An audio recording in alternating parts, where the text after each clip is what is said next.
the evolution of Sports Talk Television live here nightly. All Bucs Report. It's the Sports Lab. I'm your host, Peter Blake, giving you something to think about on tonight's show. Bring your passion, bring your excitement, just don't bring any nonsense.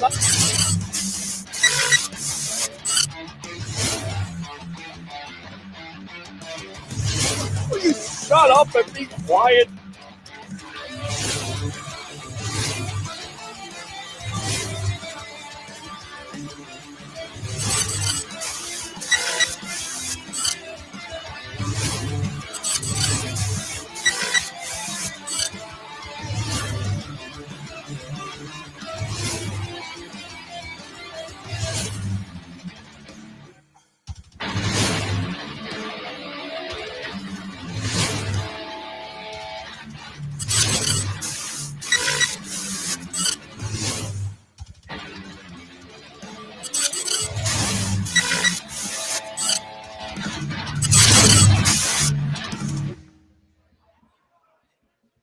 What's going on, guys? Welcome back to another edition of the evolution of Sports Talk Television here live nightly on Bucs Report, live from the Deck Bar and Grill.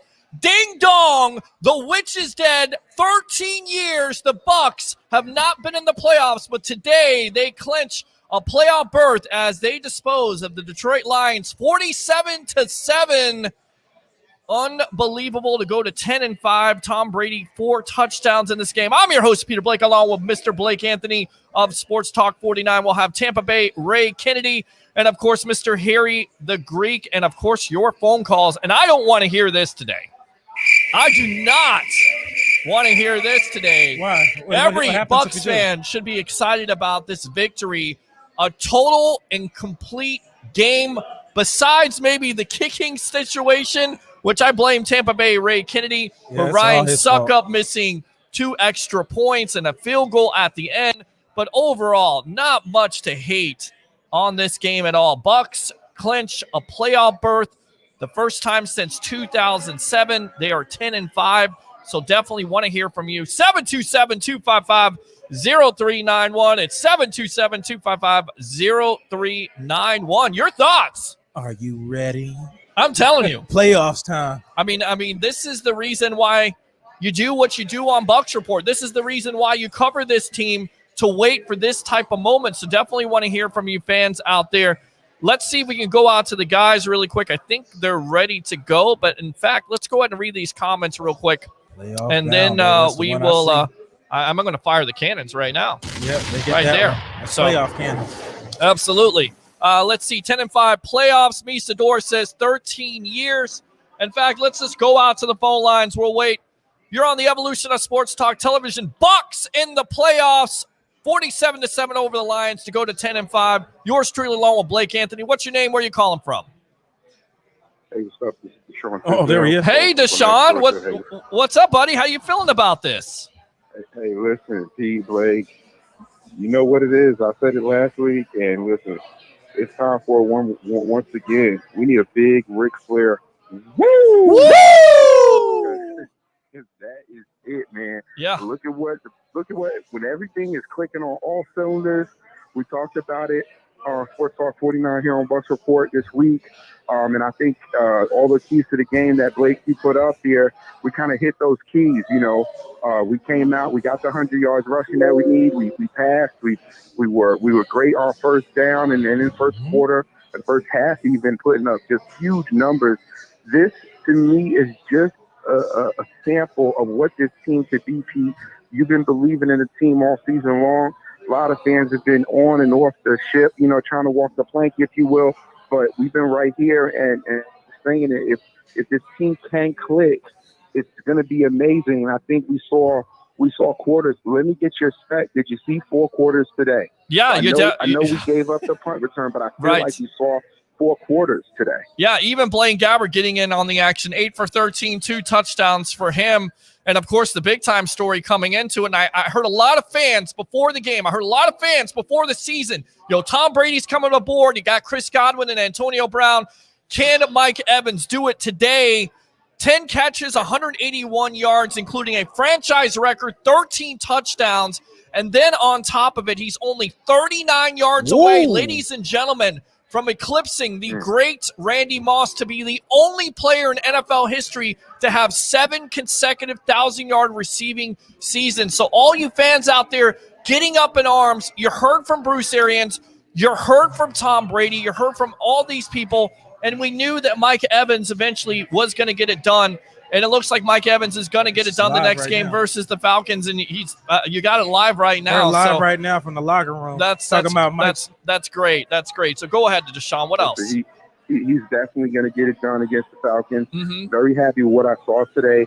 One of the keys that I spoke about early was that run game. We had to get that 100 yards. It was a little bit tough sledding, but we definitely got it. And hey, Keyshawn Vaughn looks like he is the heir apparent to Rojo when Rojo gets back. So he clearly made me feel like that there's not going to be a big, if we can't get a comfortable contract out of Leonard Fournette, right?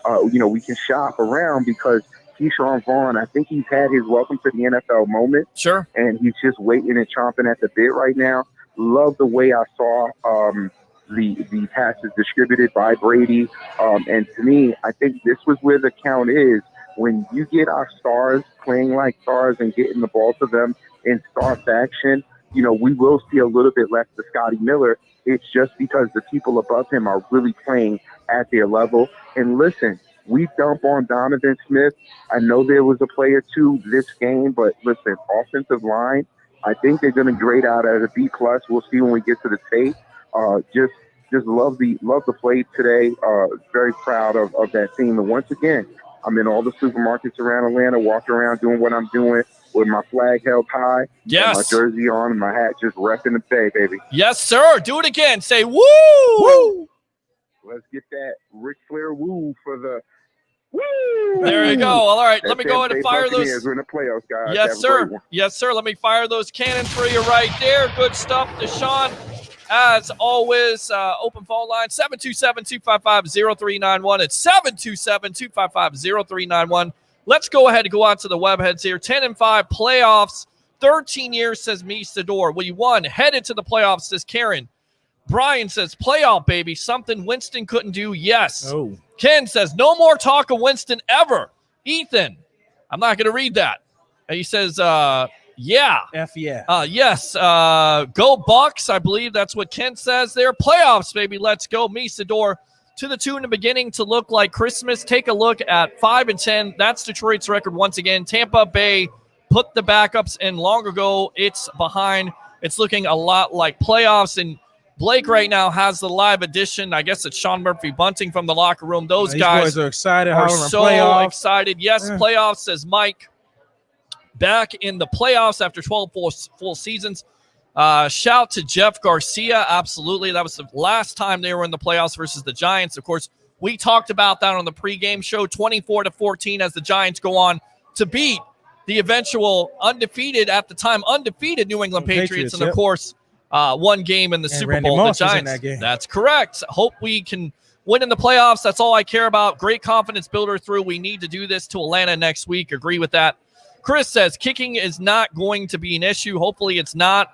That was probably the one fault you could say here. Yeah, Suck Up finally had a bad day. Who cares? Bucs with the dominating win. Playoff bound. We got a ticket to the dance. Woo.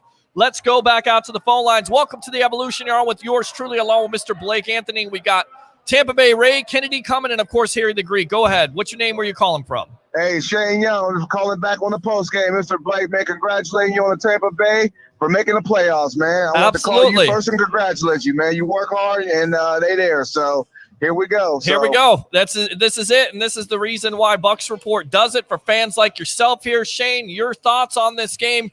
You look at the numbers. Tom Brady, 4 touchdowns, 22 for 27. That was all in the first half. And they basically, I told you. Yep. Yes, I told you. That's why I said, why not a better quarterback to prove why he the best of all time, man? Tampa Bay, y'all should be happy, man. Be thankful y'all got number 12 as your quarterback. Absolutely. Again, 348, 4 touchdowns, no interceptions, only 5 passes, 158.3 rating. And look, we talked about it. Lions, they're not a great team. They're 5-9, but we've seen this before. We saw this team get down into bad holes and come out of. We saw it last week with the Falcons. I think maybe something did click in that second half. I don't know about you, Shane. What do you think? You think something clicked, or is it the fact that the Lions are just so bad? I think they are. By losing their coach, they're in turmoil. I think for Matthew Stafford, I think it's time to make some changes. And in Tampa Bay, it was time for them to prove too that they could start a game, start off well, and continue. Absolutely. So, and the Lions was in the way today, and that's what happens when you mess with number 12. That's it. When you mess with number 12 and you have all those weapons, and I've been saying it all year long, the NFL should be petrified of this team when they can start to put together, play a full 60 minutes. There's still things to work on, but if you play like this in the first half, you're up 34-0. Basically, it's academic at that point. There's nobody that's going to come back on that team because the defense played well too. 4 sacks, even though they were letting, they let Detroit get the punt return, but that's about it. Not even 200 yards of total offense by the Lions. So just a dominant day, and that's what you have to do. You have to put your foot on the neck, on the throat of a Lions team. I don't care how bad they are. You do the same thing to the Falcons. You have that momentum going into the playoffs. You play like that. Nobody, and I mean nobody, wants to play you in the playoffs. Nobody. That's it. Nobody. That's it. I want to add one more thing. I think yesterday by watching the Saints, I think that motivated him to go out there and let's play ball. You see what they're doing now? They're ready to go. Why not Tampa Bay? And they proved it today, and they showed it. All right, good stuff, Shane. Let me go ahead and fire those cannons for you, my friend, right there. Thank you, sir. Appreciate you. Man. Definitely use that second call. There we go. Let's go out to the guys. We'll read the rest of the comments with them. But I got to get their thoughts here, guys. Welcome to the playoffs edition of Web, and the Tampa Bay Buccaneers throttle the Detroit Lions. 47-7 to go to 10-5. Your thoughts? Coincidentally, again, in the first half, Vaughn is averaging 11.4 yards per carry. You had Leonard Fournette's averaging over 8 yards per carry. They did use the pass to set up the run, but you see effectively when you have the threat of that rush, how much easier and how much more open those passing lanes are for Tom Brady. Just a fantastic all-around game, except for, again, I gave him pub in the pre-show. Ryan Suckup, the one downside today. Tell me about it. Ryan Suckup. Please remind him, Peter. Great job, Ray. Appreciate it. We really appreciate you cursing us before the game with your all your analysis and all the great things you said about Suckup, and he absolutely sucked today. Well, that's probably the only thing there. I'm going to go ahead and I'll apply the same thing to Ryan Suckup that I was telling you guys. I was sitting there late in the first half. I said the best thing about today's offensive output was that it didn't come next week, the last week of the season, and blow this team's head up going into the wild card. It happened this week. Now, if they have another performance like that against the Atlanta Falcons, then it's a consistency and they can feel good about it. But if they have a little bit of a letdown in a close game against the Falcons next week, it gives the coaches something to coach them up going into those playoffs. I was just happy we had this output, this offensive output today, so that the team doesn't just do it the last game of the season and think it's going to be that easy through the playoffs. What a great team win, though. It's just unbelievable. I mean, even Blaine Gabbert looked really good in the second half. I mean, he had a couple of mishaps, but all in all, I thought both phases of quarterbacks played very well. Brady just had a career day. My Lord, it was just unreal. And again, I say back to 2007, that perfect game he had against New England or the Buffalo Bills. I say that was the type of game he had today, the numbers he had at halftime. I mean, the numbers he had at halftime are almost equivalent with about 3 or 4 of the games for the entire game he had during this entire season. 22 of 27, 349 yards, 4 touchdowns, which is incredible. But there were games throughout this season, Buccaneer victories, where those were his. But you go back and look, his numbers are almost literally the same, and he got all that off in the first half. Yeah, that's true. And I really want to see more of this Keyshawn Vaughn. Yeah. This running back, I'm telling you, this kid's going to be something special here in the next couple of years. He is the future of Tampa Bay. If anything ends up happening to Ronald Jones, the victim of volume. No, I'm serious. No, this guy is going to be. He's a load. He's 5'11". I think 215, 220. I think Blake was telling me. Yeah, he got moves. He can catch. He can run. I mean, the kid is solid. He really is. Yeah, I mean, you guys got Ed back there. I want to get him on camera. He's got his Tom Brady jersey on, so we'll go back to him in a moment. But I want to read these comments from you guys because it's all about the webheads, and this is the type of day for Bucs fans. This is the type of day for webheads to embrace the Tampa Bay Buccaneers because they are 10-5, and maybe some of the expectations out there that were bestowed upon this team were not fulfilled. But it's still a season here where you're playing meaningful December, November, December, and of course January football. And now with that win today, they clinch a playoff berth, 47-7 over the Lions. Let's go back out to the webheads here. Read these comments. Yes, playoffs, says Mike. Okay, read that. Let's see here. Hope we can win in the playoffs. That's all I care about. Great confidence builder through. We need to do this to Atlanta. Read that comment. Kicking is not going to be an issue. Hopefully not. Playoff bound, says bro Dan. I hope not. Suck up has got to make them kicks. I mean, I think that's probably the disappointing thing. The special teams, we talk about it all the time.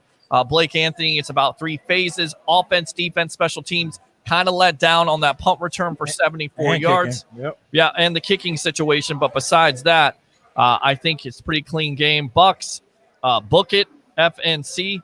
Brady could have had 8 or 9 touchdowns. Mike says 13 years of frustration are gone. Drink some rum, have some fun. Bucs are playoff bound. Boom, says Tim. Carlton Cook, let's see. Soft schedule, no major injuries. League adding another spot just for Brady. I'm content but not elated. Go Bucs. Yash says, yes, great game, great win. Playoffs, here we come. Israel says, excuse NFC. Suck on that one, hater, says Ethan. Shut up about suck up trolls. Let's go, says Robert. Ken says, we're in the playoffs. Robert says, Tom always steps up in the playoffs.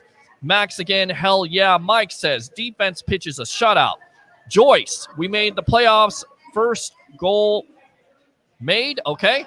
Devin White, pro caliber player. The kid is special. Blake, you talked about this before. 9 sacks. He has an opportunity to go to 10 sacks in this game. Everywhere, all over the field. This kid has really stepped up this year, right? Absolutely. He's played top notch. There's no such thing as a sophomore slump this year. It looked like he had the slump at the beginning of last year, and he came on this year like a savvy veteran. Yeah, and he's just producing on all facets of the game. Absolutely. All right, let's go back out to Milo Jackson. Let's see. Michael, playoffs, hell yeah, we're in. Let me go ahead and fire those cannons right there. Chris, Scheimer, yes, fire them cannons. Broom, let's go Bucs. Can't read that comment. Corey, Buccaneers are in the playoffs. Yes, Suckup had a bad game, but Tom Brady only played a half. A win by 40. Look out. We are dangerous. Mike says, let's see here. Just a complete game all around. Jeremy says, Steve Smith has to be one of the worst NFL commentators I've ever seen. He don't like the Bucs. I guess he doesn't like the Bucs, but he's a Carolina Panther guy. He's a Baltimore Raven guy. We understand. Miller on defense looked good today with the interception. Herb Miller, right before the end of the game, they activated him because of Carlton Davis. Overall, give the Buccaneer defense credit. They held the Lions. I get it. Not in doubt, but you couldn't give up a touchdown. Yeah, didn't give up a touchdown. Special teams with Carlton Davis out. You have Sean Murphy Bunting and, of course, Jamel Dean. I thought they did a good job in holding the Lions to under 200 yards of total offense. That's a win, and I get it. Matt Stafford went out early. You had Chase Daniel and David Blau, but they're still going to play. But the Bucs did everything they could to dominate this game today. Absolutely, and normally the Bucs have a curse against backup quarterbacks. That didn't seem to be a problem today either. Yep. So they came away, did what they were supposed to do, and came away with the dub, club dub. Yep. Complete domination. See, nothing to worry about, says Johnny Dean. Although Johnny Dean was going for the 50 burger, it didn't necessarily happen. It was close. Steve Speth, no ring, hater. Ethan says 7th grade was the last time I got to hear we're in, and it has been a ride. I mean, once again, how do you guys feel about this? I want to go out to Tampa Bay Ray Kennedy, and then, Harry, you can comment, but Tampa Bay Ray, you've loved this team for a long time. How does it feel to say that the Tampa Bay Buccaneers are going to be in the big dance? Playoffs, baby. Playoffs, like a monkey lifted off my shoulders. And I love the fact, of course, all season, Tom Brady's undefeated on Thursday nights. Tom Brady's never lost to a division opponent twice in the same season. So many letdowns. But at the end of the day, they're 10-5. And Tom Brady comes through exactly as we expected for the 12th consecutive season, the only quarterback in the Super Bowl era to make the playoffs for 12 consecutive years. Wow. And that's right, ladies and gentlemen. He went from the New England Patriots to the Tampa Bay Buccaneers. I don't think we've still answered the narrative as to whether it was Belichick or whether it was Brady. I think it was a combination of the two. But Tom Brady's held his end of the bargain up, and the Buccaneers are back in the playoffs. To that point, guys, I think he has answered the narrative, and this is why, Blake, because basically the Patriots are not in the playoffs this year with Cam Newton And then on top of it, you have Tom Brady, who supposedly, once again, from all the talking heads and all the media, he was washed up. 4 touchdowns today, comes in with 32. So now he has the franchise record, single season franchise record for the Tampa Bay Buccaneers, 36 touchdowns and 11 interceptions. What a difference a year makes. Definitely. That touchdowns and 4,000 yards of receiving, ridiculous year for a guy who's washed up with a noodle arm. Yeah, pretty much. All right, 727-255-0391 and 727-255-0391. It's the Sports Web. If you don't know what we're talking about, you've been under a rock. Your Tampa Bay Buccaneers are in the playoffs as they throttle the Detroit Lions 47-7, 10-5. They clinch a playoff berth. They still have business at hand to take care of the Atlanta Falcons. And Tampa Bay Ray, Harry the Greek, they have an opportunity to be the 5th seed. That's exactly what you wanted, because now you get to play the NFC East. Exactly. And it looks like everything's lining up exactly the way it was supposed to. And, we go back just 2 or 3 weeks ago and everybody's like, the sky is falling. The Bucs aren't dominating the way they thought they were going to be. And I alluded to a moment ago, 10-5. Are you kidding me? This team had trouble getting out of its way for the last decade. And now we're playoff bound and we still have a game in hand. Well, guys, here we come. There you go. Washington, here we come. Let's go ahead and go out to Mr. Matt Colson. Matt, how does it feel? Or Tampa Bay Buccaneers are in the playoffs. Tell me, Mr. Negative, how does it feel? Nelly Negative here calling in. That was a pretty good first half. I think we were pretty impressive, but we didn't manage to top the Mahomes total, which kind of bugged me out a little bit. We should have gone for that. Wait a minute now. We're talking about Patrick Mahomes topping. You know that 410 yards, what the Bucs did in that first half, is a franchise record. At 34 points is a franchise record. You realize that, right?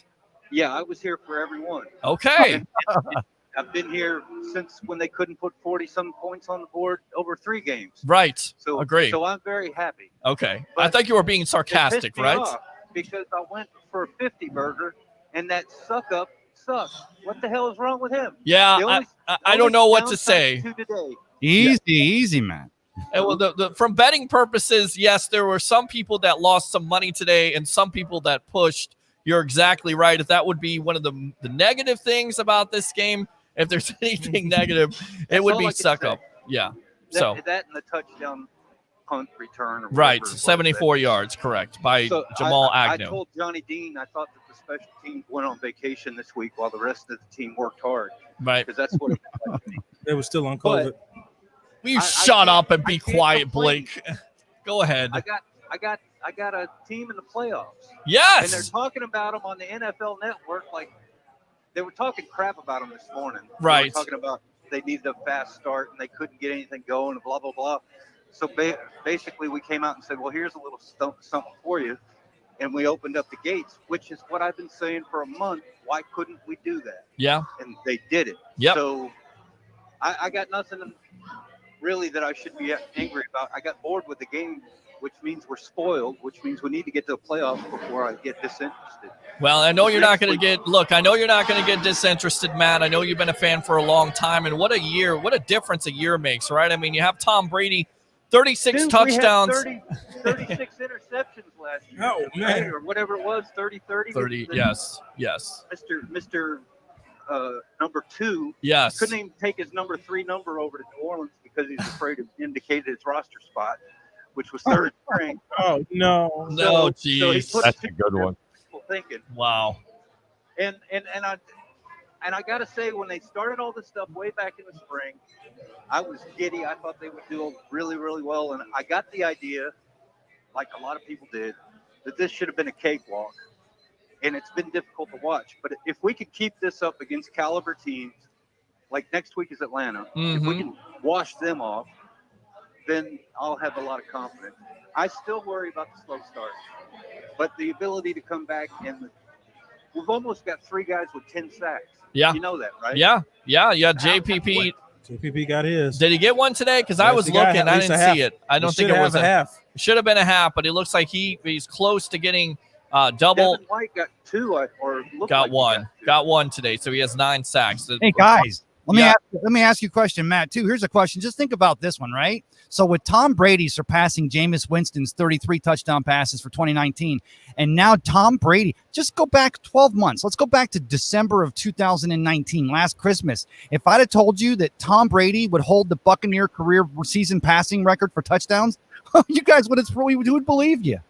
No, I would have believed you because it's Tom Brady, and we had Michael Giardi of NFL Network. He said he wouldn't be surprised at the beginning of the season if Brady threw for over 30 touchdowns. But keep in mind, this is without a preseason. This was without 400 reps. This is without all that chemistry. And now you can see that this offense is starting to take off. It's starting to all come together. Well, what I mean, though, is just the fact that Tom Brady plays quarterback for the Tampa Bay Buccaneers. And, of course, today he throws for over 300 yards for the 22nd time above the age of 41. In the first half. In the first half. But this guy's thrown more 300-plus yard games after the age of 41 than some quarterbacks, I don't want to say have in their career because it's become a pass-happy league, but Tom Brady is the quarterback for the Tampa Bay Buccaneers. Antonio Brown gets a touchdown for the second game in a row. Leonard Fournette's rushing, or Antonio Brown gets a touchdown 2 games in a row, and Leonard Fournette gets a touchdown 2 games in a row, first time since 2018. All these pieces now that Jason Light has brought in and they've put into place, along with the rest of our core group of veterans and our young players, are starting to round into shape at just the right time. You know, he's never had this many weapons. Not like this. No. He's had great weapons throughout his career, but he's never had that many on one team at one time. Solid. I mean, really think about that. And you're talking about a quarterback that's won multiple Super Bowls in New England, and he has this many weapons. Yeah. You know what? I stand to be corrected. I was so happy to be wrong for the first time this year. I'm just joking. But it was good to see this team come out of the gates like this. Yeah. I mean, they got into the car, they put it in drive, and they put the pedal to the floor. And they didn't let off the entire game. Yep. And you look at Rob Gronkowski with the 33-yard touchdown on the first drive. You also had, it sets the tone with 33-yard pass to Mike Evans. And we kind of said, what about Mike Evans? Peter, I mean, Mike Evans, we said at the beginning of the year, and I was one of the ones that said it. Yeah. He's trading in his 1,000 yards for a Super Bowl ring. No, he's not. He's got 39 yards to go, and he eclipses Randy Moss, and that's history, buddy. That is history. So you started next week for the first quarter, get him 2 first downs, set him down, get him ready for the playoffs. I just say you play through. Let's see this team play through. Go for that 11 wins. Of course, you don't want to be injured because you're going to have to play 3 games in this playoffs. A hamstring waiting to happen. Knock on wood. Can we? Oh, come on, Matt. Wood here, please, Matt. Listen, you're taking it the wrong way. He has a history of pulling hamstrings. I agree with that, but just knock on wood when you say that. I understand where you're coming from. They may be able to do that next week if they get out like they did against the Lions, Matt. You're exactly right. What do you guys say? I mean, are you resting those starters once again? No. Out to Big League versus the Falcons? Because the narrative up till week 14 has been the shortened preseason, the lack of a postseason game, or the lack of everything. This team's finally getting the momentum and starting to put some of that momentum in place and the pieces together. I don't rest them. I mean, I don't want to see them play through the fourth quarter, especially if it's early lead, or if there's any implications, if it's going to seed us differently because of the way the other teams play today and next week, which I don't think can happen. So, no, get them some yards, get them in there. Almost treat it like the third preseason game. Play them into the second half. Hopefully you got a nice lead. Then you start to work your second and third stringers in. Listen, I said it 4 weeks ago. This team needed a momentum. Okay, and they would finish the season 4-0 and go 11 wins. There's nothing like having Mo on your side because I'll tell you what, if they keep the pedal to the metal against Atlanta like they did Detroit, trust me, Mr. Mo himself is it's gonna speak dividends coming into the playoff time. Yeah, I think if we get to the tournament, man, all bets are off. It's a whole new season. It's a whole new season, Blake. And you talked about this. Basically, this is what you want to do. You want to get in. You get in. You have that momentum. You want a ticket to the dance. They've got a ticket to the dance. And there's no defense out there that we talk about that can. If this team is going full tilt the way they were today, there's not a defense out there that can guard them. Sorry. Absolutely not. They were focused. I was a little worried about the little videos before the game last night, but they were clearly focused today. These guys were communicating. As we were going live here, I was watching them live from the locker room. They're in there happy about playoffs, clinching, but they're not done.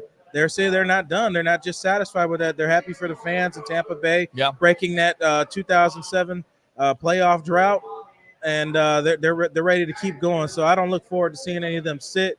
Just like Harry just said, you finally started getting hungry. Yep, finally still got momentum going. Why sit them down and stop it? Don't make no sense at this point. All right, Matt, we got Johnny Dean on the line here on hold. Anything else, buddy? No, I just wanted to say I hope the one thing that doesn't happen is they get to the playoffs and say, "Oh, we made it." You know what I mean? I agree. I don't want to see that happen. I agree, but look, I'm not gonna throw that in. You got plenty of veterans on this team. Gronkowski catches 2 touchdowns today. One that you put it out of basically was already out of reach, but then you put it out of reach with Blaine Gabbert to get the ball back on 4th down.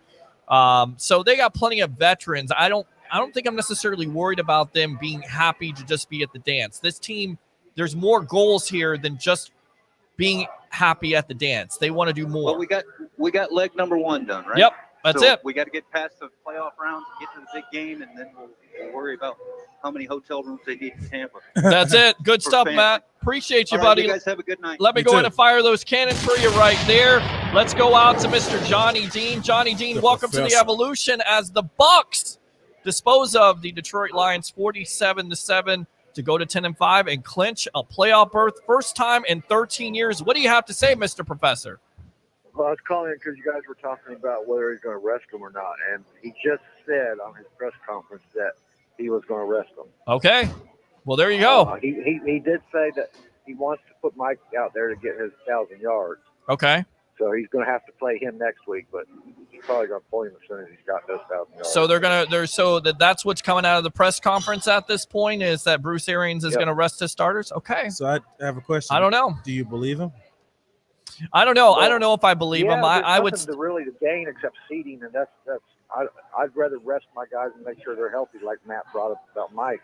Right. Especially after Matt brought that up about Mike. You know, I don't know if Matt has wood around his house to knock on or anything. Yeah, exactly. Matt said, I just don't want Tom Brady to get into a car accident this week. It's like, Matt, settle down. You're really knocking on wood. It's like, Matt, come on, man. Stop talking about the hamstring car and all accident. this. I'm like, what? There's a meteor out there we got to watch out for. Goodness gracious. 2020 is about to end, and you guys want to keep it going. I just don't get it. No. I can see 2020 in my rearview mirror. There we go. Well, you know it's going to be controversy already if he decides to really bench these guys coming in this game, because you know what the first thing's going to come out of everybody's mouth, that playoff game. Start them in the first half like today did. Oh, yeah, I'm just saying, like the 3rd preseason game of the year. Because if you just take everybody out and leave Mike Evans out there alone, of course, his relationship with the Falcons, they're not going to bracket Mike Evans and try to keep him from getting his. And then you run the risk of actually injuring a Mike Evans. You got to go with this. I mean, maybe you piecemeal some people. Maybe you keep Tyler Johnson out there and you keep Brian off, or maybe you keep the rookie running back out there and you work Fournette in. I mean, you can do the placate. You can actually do different formations. But I think you're right, Johnny. I think he probably is talking about resting them from the sense of not going to play all 4 quarters. But I think they got to at least get a first half. They're going to get a first half out of them, right? They have to. They got to keep the momentum going. I mean, it's not all about the yards and getting 1,000 yards and everything. It's about a team sport. Yep. And they're going to end up playing all their starters. Now, I'll tell you what, that's a great shot, by the way, because you can see the sun in the background. The sun is bright, and the future is bright for this Tampa Bay Buccaneer team. Go ahead, Harry. That's solar power. You can't see Harry's face. 320 solar. You shut up, Johnny Dean, and you shut up too. All of you shut up. There, let me go ahead. No. All right. Johnny. All right, Johnny. Appreciate you. Good stuff there. Let me go ahead and fire those cannons for you guys. As we're enjoying it, we're having a good time here at the Deck Bar and Grill in Isla del Sol. A great place to watch playoff football when it has to do with your Tampa Bay Buccaneers, as they absolutely destroyed the Detroit Lions today, 47-7 to go to 10-5, clinch a playoff berth. I'm your host, Peter Blake, along with Mr. Blake Anthony of Sports Talk 49. Of course, we got Tampa Bay, Ray Kennedy, Best of the Bay, Cup of Ray. What are you saying? Of course, Harry the Greek, Mr. 88%, going up in those percentage points with some of his picks today. Let's go back out to the web. 89, 90. Hell, he'll be 99% when we get done with them. No, don't say that. That's a jinx. That's like Mike Evans pulling a hammy or something. Oh, come on. All right, suck up better. Get his act together now. It's not the time to start struggling going into the playoffs, Ethan says. In the Dome and then at home next week. What a gift to end the year. Andrew Fulbert, the big board from Canada. We're going to the playoffs, baby. This Canadian is celebrating hard. Bay. There you go. Bo Turner, Harry the Greek. Mike says, hopefully Troy and Joe won't be calling the Atlanta game. Playoffs, says Gary right there. We'll go out to Johnny Dean. Arians just said he was hoping to get Mike his 1,000 so he could sit him next week. Milo, Bucs report jinxed the kicking game last week with their report on it. No Dr. Pepper for you, Bucs report. Yeah, Ray did that. That's Tampa Bay Ray. Troll Ray. Milo, absolutely. Troll Ray. Troll Ray. Say your line, Peter. He's going to what? He's going to troll that what? Troll that ass. Troll him. And I'm going to tell you right now, I was trolling a lot of people's asses about this Bucs team because there were a lot of people saying, well, they may go 9-7 or 7-9. They're not that good. Brady's not that good. He's washed up. He got a noodle arm. Yeah, noodle arm. Systematic quarterback. System quarterback. He's not any good anymore. He said the Bucs will be lucky they go 500. Bombs away from Tom Brady today. Guys, talk about that wide receiving core. Not only Mike Evans, but Chris Godwin, Antonio Brown. And the one that it seems like everybody said, well, he's washed up too.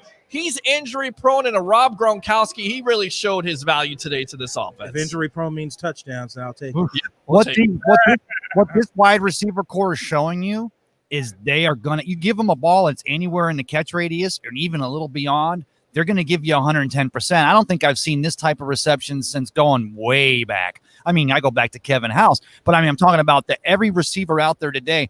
Every one of them looks like when they get a pass from Tom Brady thrown their way, they're treating it like the gift, like a day after Christmas gift they found hidden behind in the back of the tree, and they pull it out with that special just happiness, and they slowly unwrap it, and they're all trying to catch it. I didn't see one ball today hit someone's hands and not get caught. I definitely see a big difference. These receivers today versus last year. Oh. I mean, they're really laying their bodies out. They're really playing as hard as they can. They are doing everything that they can to win these football games. And I'll tell you what, Tom Brady wouldn't have it any other way. He demands excellence. Yes. 100%. And that's what a field general does now. Bingo. Yeah, and you know, like Keith Larson mentions off air, the Bucs have not clinched the 5th spot yet. So we'll see what happens with Seattle and the Rams because, you know, whatever comes out of that game, and I still feel like they have something to play for. Yep. So I'm not going to sit here and act like I know all the playoff pronostications. I don't know all the playoff situations, but at this point, I still feel like the Bucs will have something to play for. Absolutely. And we'll see. We'll see how much they rested, but they may get off to a first half like that and then basically rest their starters. Well, guys, don't forget, a lot of that's going to be based on what happens with the NFC East. The Washington football team hasn't even locked that division up, but right now it seems like the two places the Buccaneers will be going are either going to be an NFC East team or possibly those Los Angeles Rams, or if the Rams don't lock up the division. But I mean, that would be like right now, those are two more your likely scenarios, or Seattle or Rams, depending on who wins the next two or loses the next 2 weeks and locks up the West Division. It's still in play. Too many shoulda, coulda, wouldas. More than likely, they're going to end up the 5th seed. They're going to end up they're going to end up probably going somewhere in the NFC East. And it looks like Washington, unless they have a complete trip, and they completely have a meltdown, that's the only reason why they wouldn't win that division. But more than likely, I think the odds and everything are going for the 5th seed. But you know what? Who cares? They're in the playoffs. I don't care who they're playing. Playoffs. Hey, first time in 13 years. I'm going to keep saying. I'm going to go tonight. I'm laying on my pillow going playoffs. That's not what I'm doing when I get my head on the pillow, Ray. And you know what the best part about this is? Tell me. It's not even Victory Monday. Tomorrow's Victory Sunday. We get to sit back and enjoy. Look for a special cup of Ray tomorrow morning. I'm feeling stoked about it. I know how much you guys get excited for that, but we get a Victory Sunday to enjoy it. Another day before we go back to the work week, a shortened work week with the New Year's Eve, New Year's holiday coming up next week. So, it's just celebrate it, enjoy it. And we made the playoffs. First time in 13 years. Say it again. Amazing. It's amazing. Cup of Ray's eggnog. Yeah, there you go. And they clinched the playoff berth today on the standing of beating the Detroit Lions 47-7. I'm your host, Peter Blake, along with Mr. Blake Anthony of Sports Talk 49. You got Tampa Bay, Ray Kennedy, best of the Bay, Cup of Ray. What do you say? And, of course, Harry the Greek, Mr. 88% going up to 89%. Let's read these comments from these guys here, and we'll get back to it.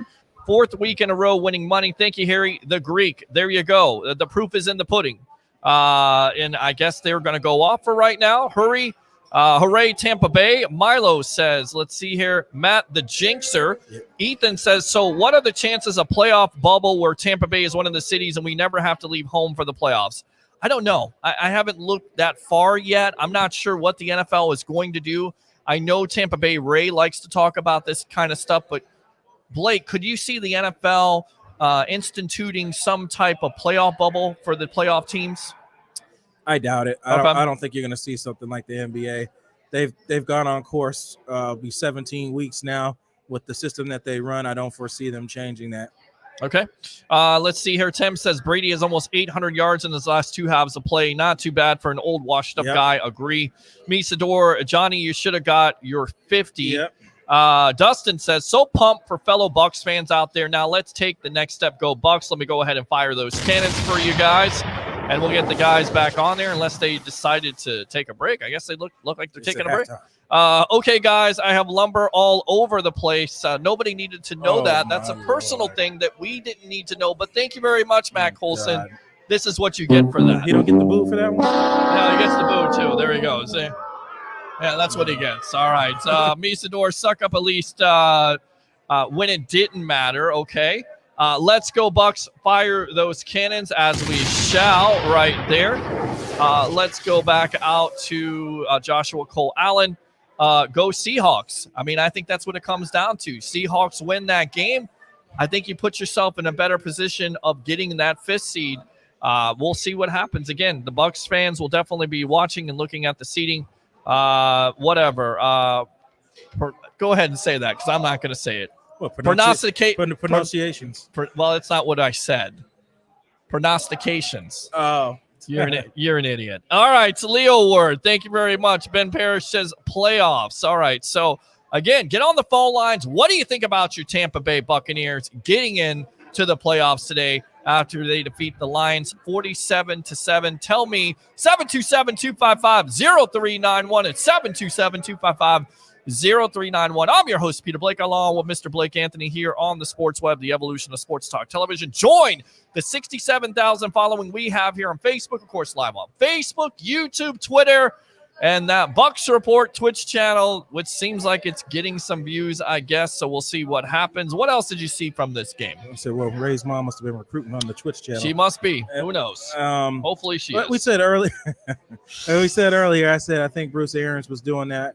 Where they said bad form about Arians kind of looking forward, talking about T-shirt game. Yep. You see why. It's like I said. Save that thought. Let's go back out to the phone lines. What's your name? Where you calling from? You're on the Sports Web, the evolution of sports talk television. What's up, man? What's Eric from Gibsonton, Florida. All right. What's going on, Eric? How you doing, bud? Man, I'm doing good. You know, man, I'm happy enough with Bucs in the playoffs. Right now, the Bucs get the 5th seed of the standings. The 5th seed as of right now. We'll see what happens with Seattle and the Rams. But of course, with the Rams lost to the Jets, the Rams basically have to have that win to keep the 5th seed. So we'll see how that all works out. Rams have 6 seed right now. Right. I know. I understand that. Right. I understand that. Right. I understand that. But there's still time to play. There's still things to be settled, Eric. You still have to have the Seattle Rams game. So we'll see how that works out. Hey, who does Rams put with 17 if they win them all? Is it too late? Because we're still at the 5th seed regardless because we have the stricter schedule because we own Seattle. Rams beat the Bucs. Yeah. Right, but but there's still, it needs to be settled. There's nothing that has been clinched yet. They have not clinched it yet. So we're gonna be careful with saying that. But if the Rams win them all, Seattle don't get the 5th seed regardless because we own the tiebreaker. Right, like I said, it has to be settled tomorrow. Nothing has been clinched yet, so we'll see what happens tomorrow in the game. That's what I'm saying. Nothing has been settled yet. What we know right now, the Bucs are in the playoffs. A chance. Right. They have a chance. Right. Yeah. Exactly. Which is what we said. So. Yeah. All right, man. Okay. Thanks a lot. We appreciate the call. Let me go out to the phone lines. Welcome to the evolution of Sports Talk Television. You're on with yours truly, along with Mr. Blake Anthony of Sports Talk 49. Hey,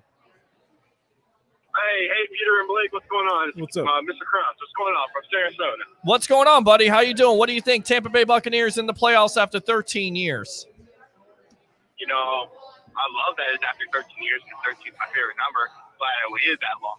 But I'm so happy, it happened. It's finally, I've grown up. Right. Watching these 13 years. I was a 10-year-old boy, and here I am, 24 years old, and I'm getting my first playoff win in 13 years. It's crazy to say. Yep. I'm excited. I wanted to see what you guys had to think about some of the slower starts in the past few weeks. I'm still kind of worried about that. I think, like you were saying earlier, if, this happens again in the first half next week, I have no doubt going into the playoffs, but I need to see a start against Atlanta. Well, I mean, you got to get it. You're exactly right. These slow starts, it didn't plague them today, and that was the good thing. We talked about it. You have to come out, establish your game. You get off, you get momentum. Once you get that momentum, then basically everything rolls downhill like a snowball. So it's a snowball effect, and that's exactly what this team needs to continue to do. And I think our own Rick Hughes mentioned it. This Bucs team turned on that switch, and it started last week in that second half because they have been unstoppable the last two halves of football. They really have been. Really have been. Yeah, I can completely agree. I'm so excited to see the game. Sure. I don't care who we play. And I'm happy to share today with every Bucs fan out there. We got it. We got the victory. We got the dub. Tom Brady leading the way. We would have never guessed this. And happy 2020. Merry Christmas to all. All right, man. Merry Christmas. Happy 2020 to the end of it. Let me go ahead and fire those cannons for you. Appreciate the call. Open phone line 727-255-0391. It's 727-255-0391. And again, they have not what? Is he going to get on?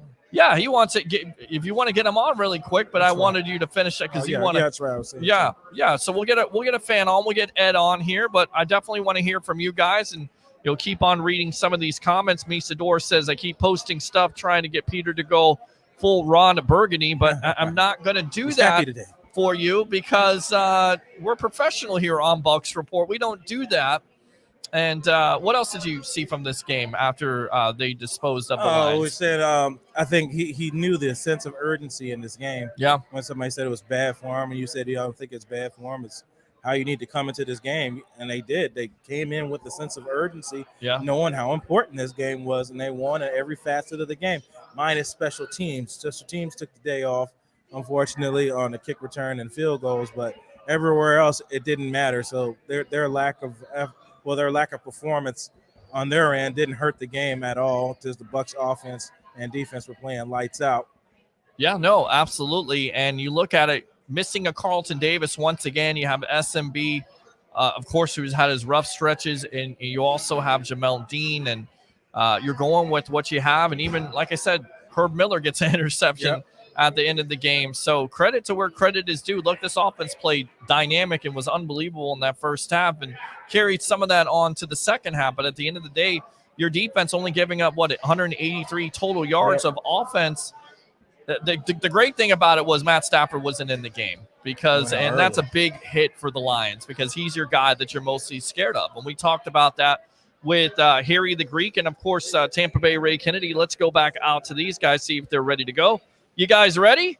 Yeah, and Harry, Peter, I'm glad you commented on that because I was just talking to Harry off air about that. Is that with Stafford going out with that injury so early in the game, that was the one thing we weren't able to see. You're not able to see how that defense, and we saw the defense feeding off the success the offense had today, but we did it against a Chase Daniel. Wasn't expected to be in there. And so next week we'll get a little bit more of a test with Matty Ice staying in that game because, of course, the Falcons will be playing for nothing more other than respect. So the Buccaneers, hopefully they can continue that offensive game plan against those Falcons, and then we can see how that defense continues to feed off that offensive success. I'm going to piggyback on that. Ray, you're right about that. They didn't get a chance to see Stafford in the whole game. It still wouldn't have made a difference, and I'm going to assure you of one thing. There's not going to be a repeat of what happened in Atlanta.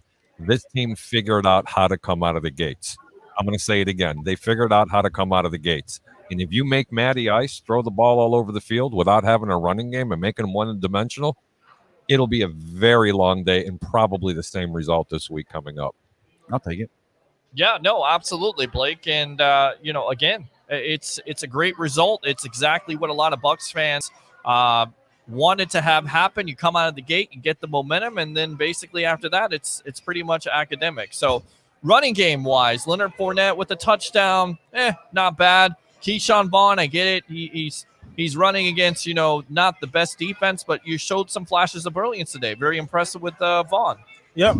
People got to see Keyshawn Vaughn come out today, show a little wiggle, some field vision, get the flow of the game. We got a little taste of what Keyshawn Vaughn could do on a pro level. So it was good to see that he got time to come in there later on in the game. Hopefully you'll see him next week as well when the Bucs play Atlanta at home. Yeah, no, absolutely. And hopefully they continue with the running game. And I think, Harry and Tampa Bay Ray, we kind of talked about it. It was the commitment to it, 21 carries for 107 yards, a mixture of Fournette, a mixture of Keyshawn Vaughn, a little bit of Shady McCoy in there. But when you're running like that, your passing game just looks that much better. Honestly, and it sets up those shots down the field. And I get it. Brady was missing it. What I have on my checklist, Peter? That's your shots. Take your shots down the field. I had that on my checklist? Yep, you sure did. You sure did. So, guys, we talked about it again. Once you have that running game, you can use that pass play action, and we know how good Brady is in that play action. And also, and I'm reading here, just take this into thought here. Mike Evans, of course, we're talking about him still going for that seventh 1,000-yard season next week against those Falcons, but becomes the seventh player in NFL history to have 8,000 receiving yards and 60-plus touchdowns in their first 7 years in the league. Jason Light pulls this guy out of University of Texas, and just this Longhorn, this kid's been just a cat since he got here. And what an asset to the team of Mike Evans is.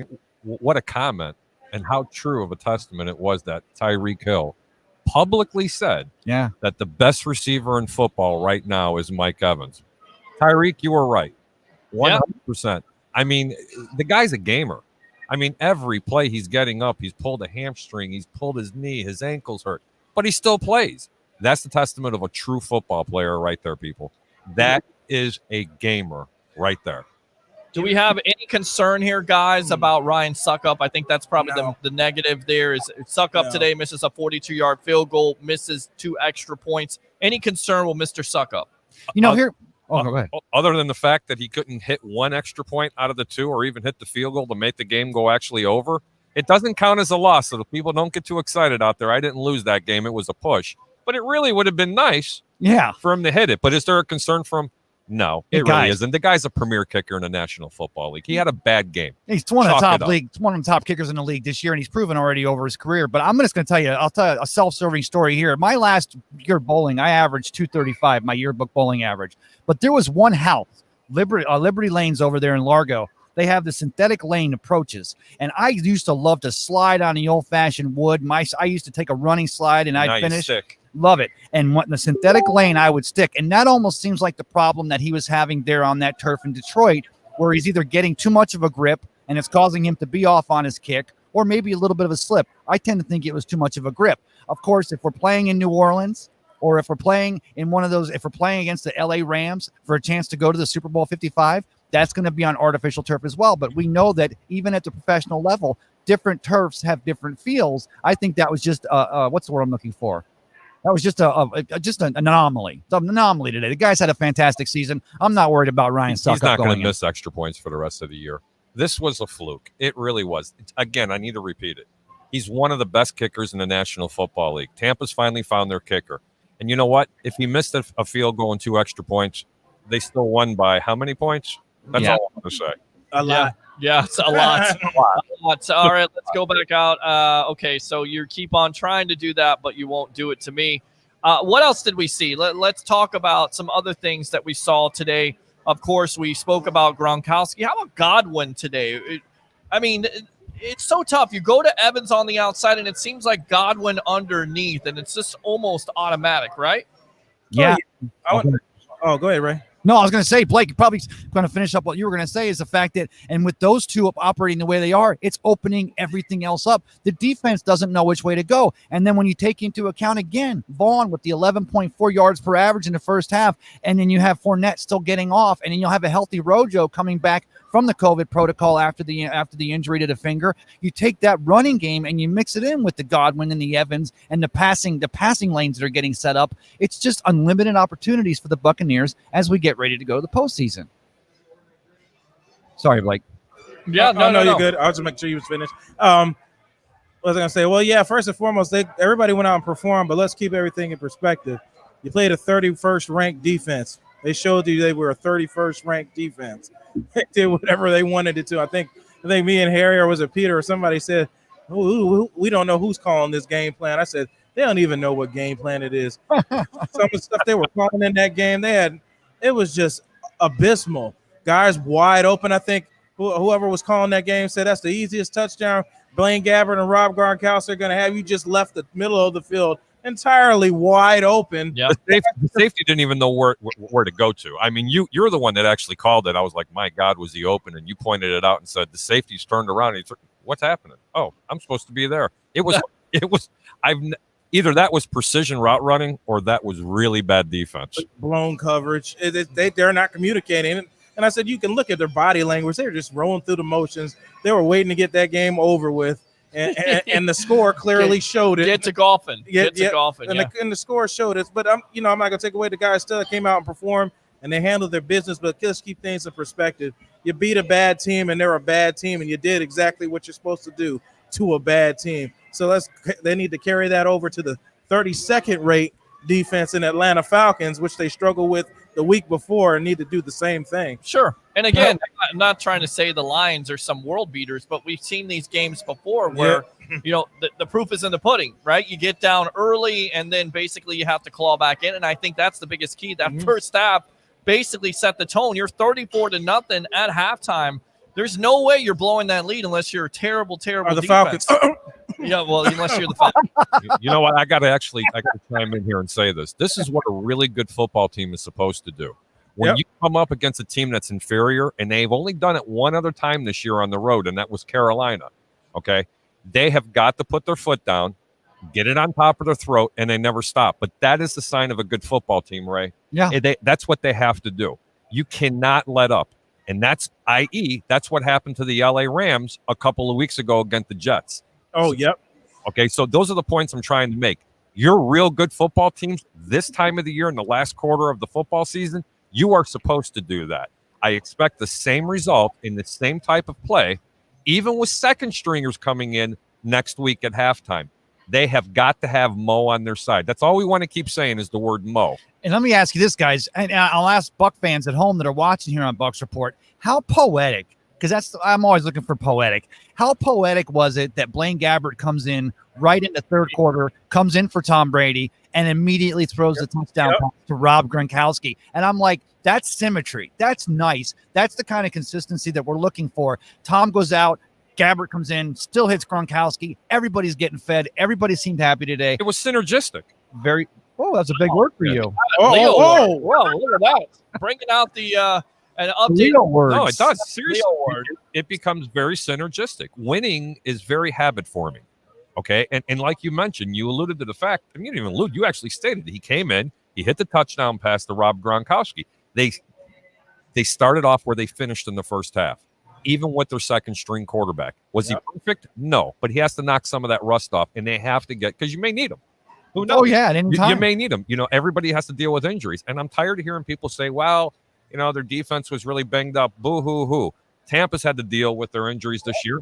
Okay, every team has had to deal with their injuries this year. But all in all, this team is very healthy to make a playoff push right now. And they're in a lot better shape than about 80% of the teams that are out there right now that are vying for a playoff spot. Yeah, the one team that's really healthy going into the playoffs, and we mentioned this on our pre-show today, is those New Orleans Saints with Kamara and Breeze coming back. So they seem very healthy. Guys, not with the receivers being out. Well, they keep Michael Thomas out because they're trying to get him better too. But I still say, wouldn't it just be the cat's meow if it ends up being the Bucs and the Saints in the NFC Championship game? Wouldn't that just be a phenomenal? That's what I want.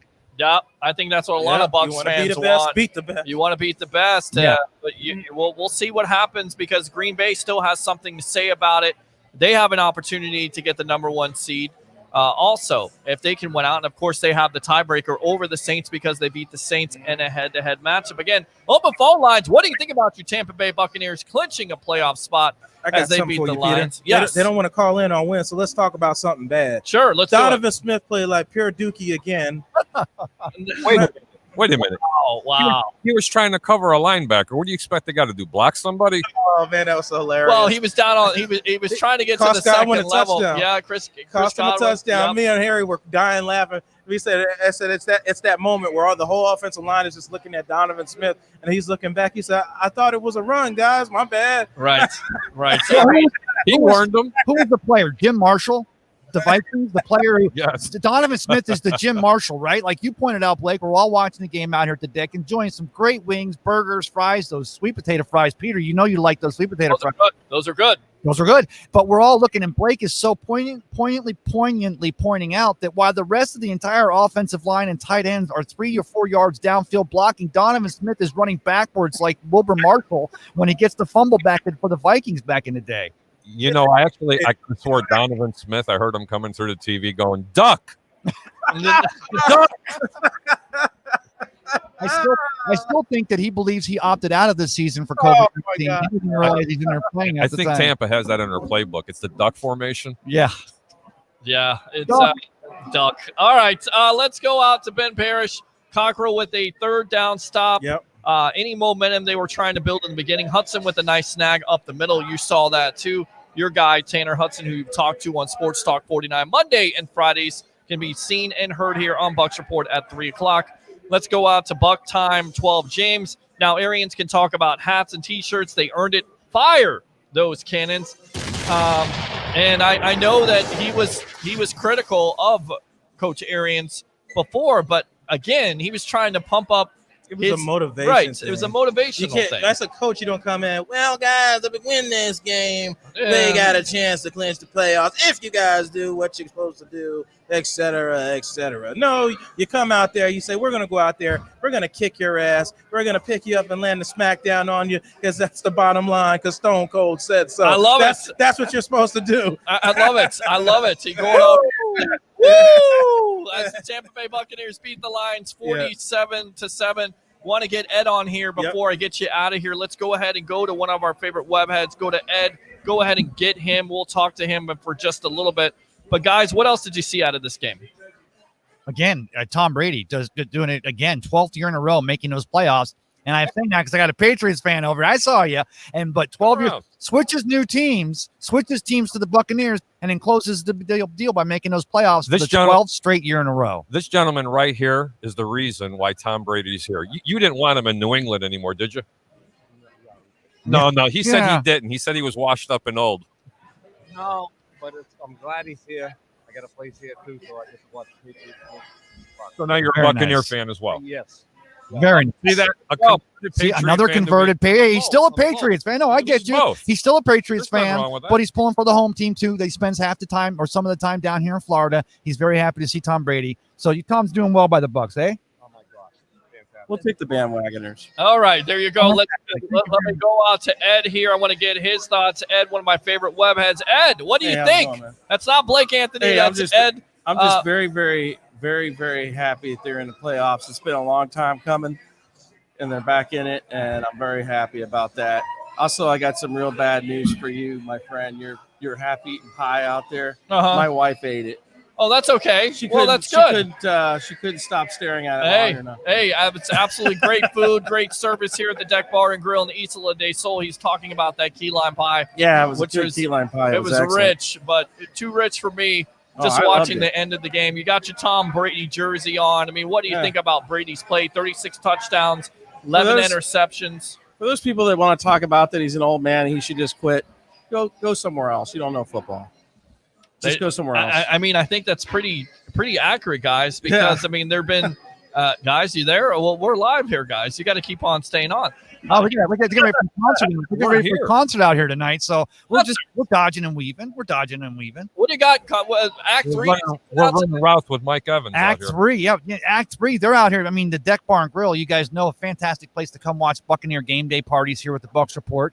all the great food and a great time. We have it socially distanced out here. Got the big deck out here enjoying that sun today. But yeah, Act 3's here tonight. Act 3 is one of the hottest acts in town. Their lead singer actually made it to the finals on America's Got Talent. Now, I'm not sure he's back yet or not, but even the person they had filling in for him, fantastic. Harry's going to get a chance to hear him for the first time, I think, tonight. You're going to like what you hear. Look, there's Blake Anthony right behind you there. What's he doing? My boy Blake.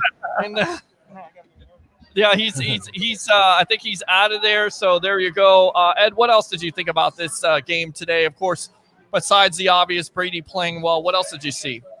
It seemed like they were trying to help Mike Evans get his 1,000-yard season. You feel confident that he can get it? Oh, 39 yards away? I think he's going to get it. Okay.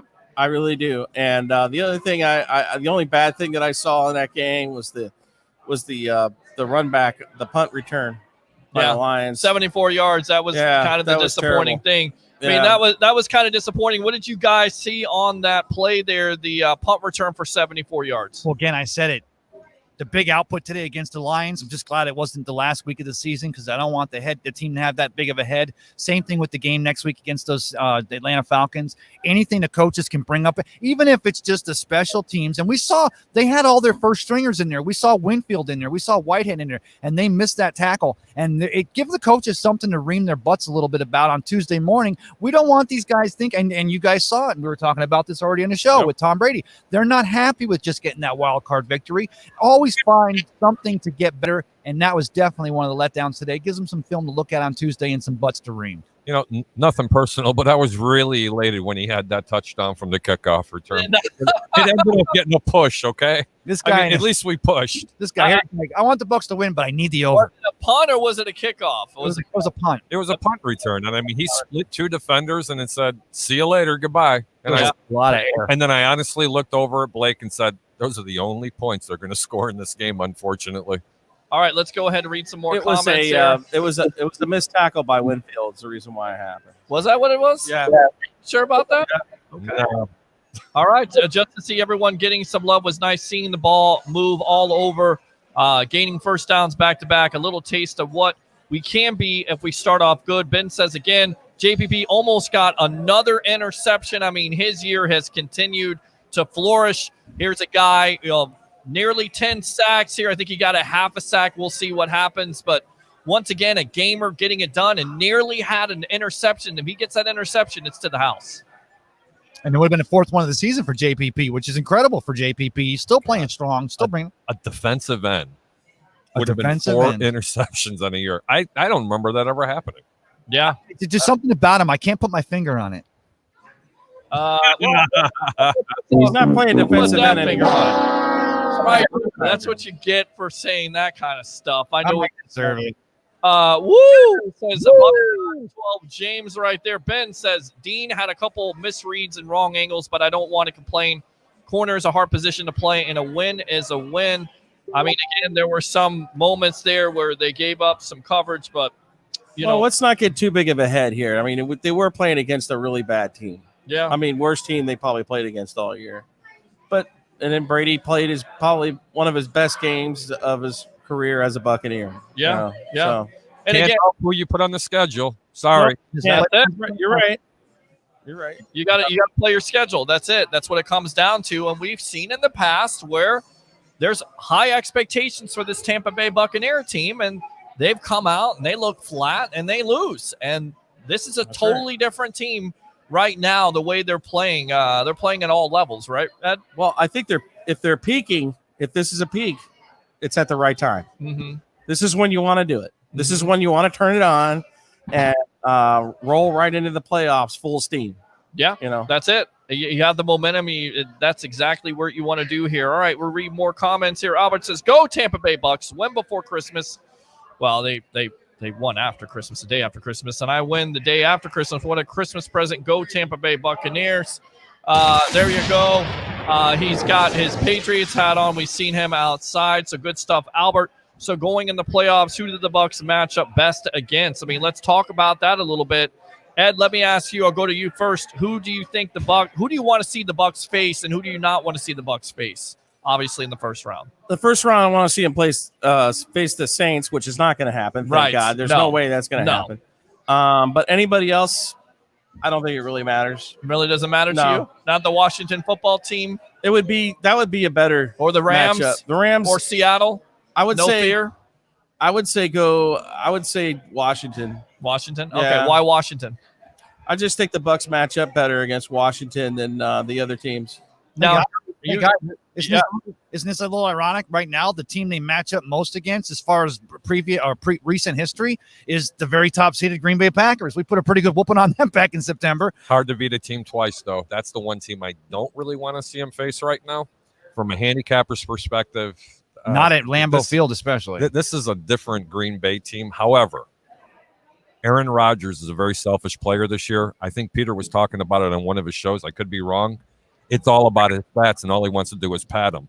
And, it's hard to beat Green Bay twice. I mean, just being from the NFC North, I know that. Well, and Washington has 4 number ones on a defensive line, so they're going to put the pressure on Brady. You definitely want to have that running game going against them. Then you have the Rams. We already know that the Rams are going to be a tough team either way. And then, of course, the Saints. So, I mean, really, that's the reason why we needed to see this performance from the Bucs today, this rounded performance from all phases, even though the kicking game left us a little short. But we needed to see this offensive output because, really, all the other 6 teams that'll make those playoffs are going to be a matchup, not a nightmare, but they're going to be a challenge for any team, let alone the Buccaneers, who are just starting to round into form. Any team in the NFC actually has a chance of going to the Super Bowl this year.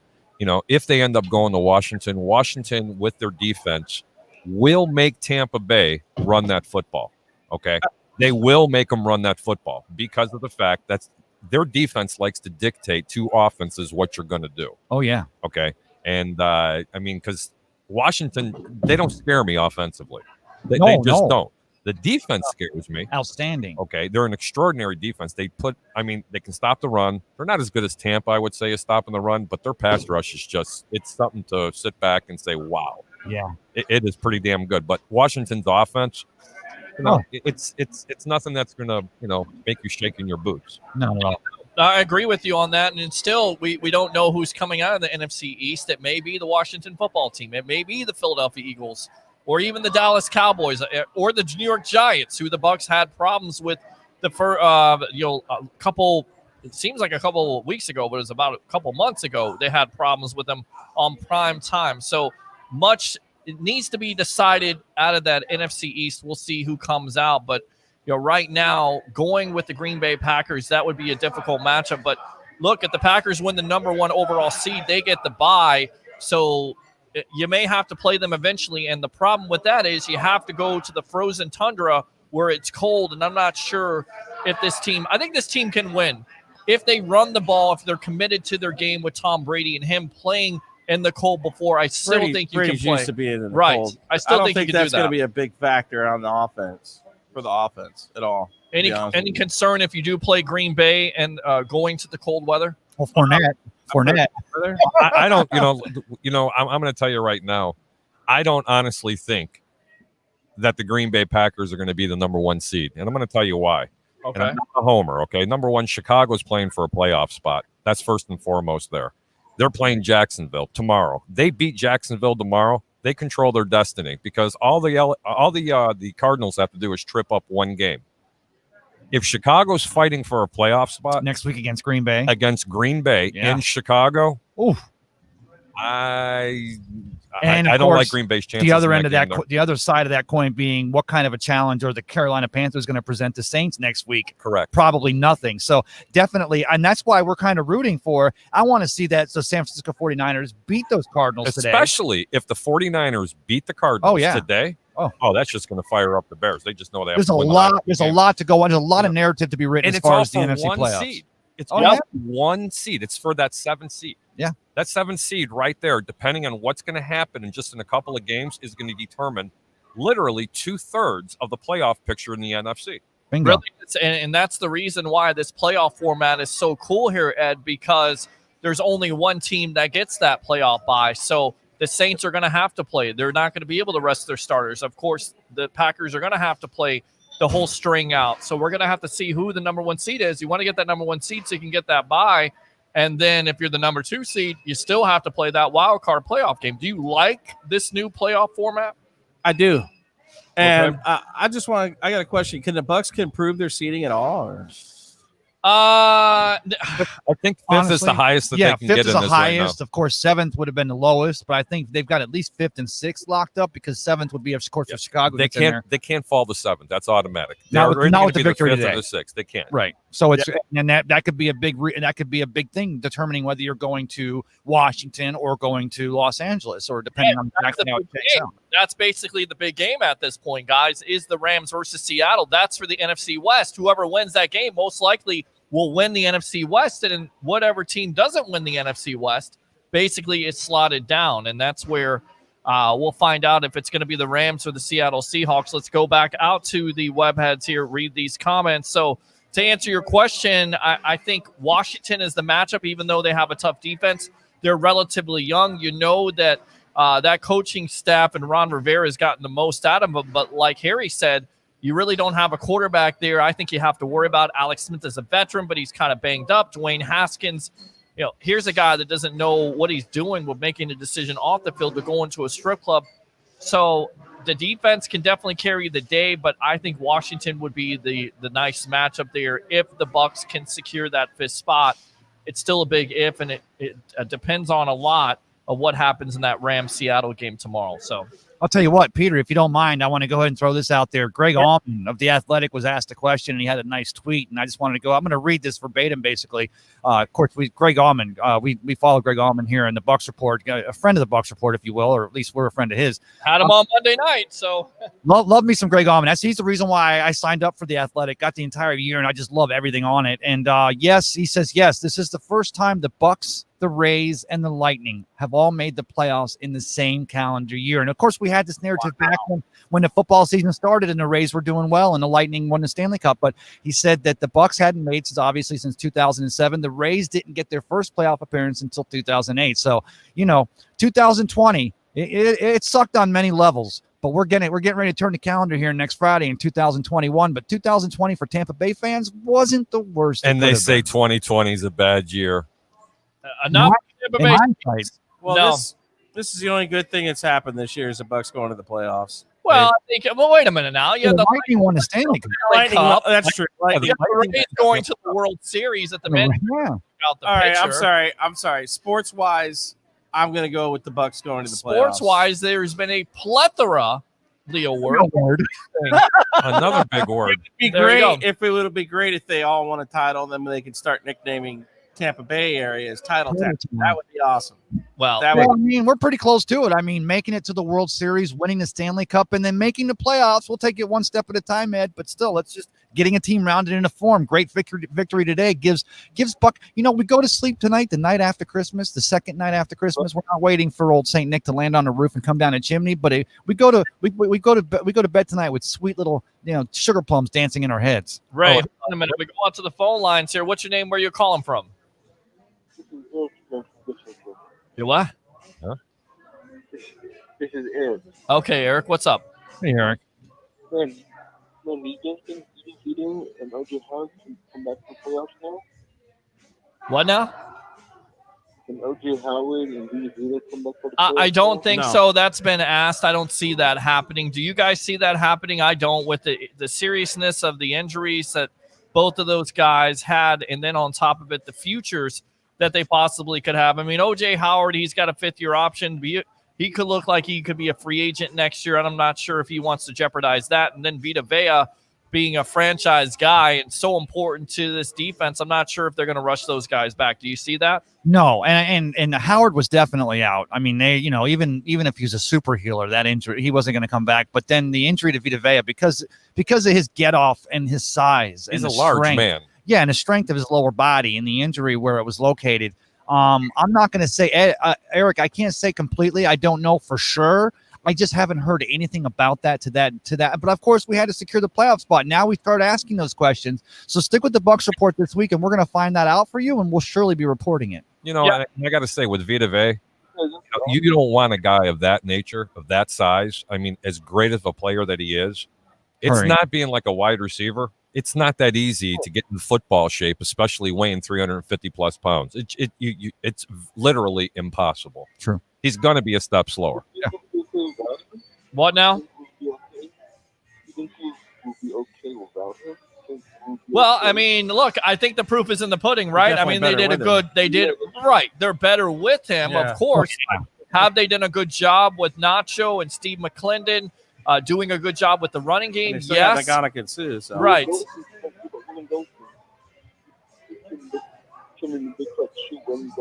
I can't hear you. What now? Sorry, Eric, you're breaking up a little bit, buddy.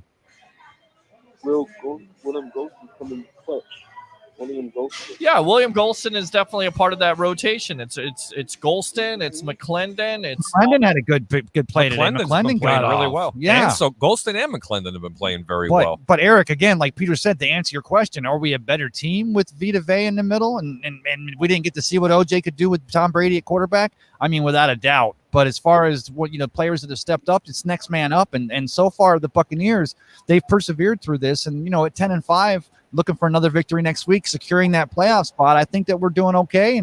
And if they do come back, great. But at this point, I just haven't heard anything about it. So I would think, it's probably not going to happen.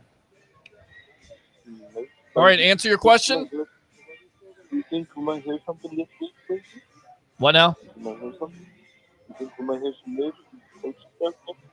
I'm sorry, you got to speak up just a little bit. I think he's trying to say, do you think we might hear some news on that? And my answer is probably not, because I think they're both on IR.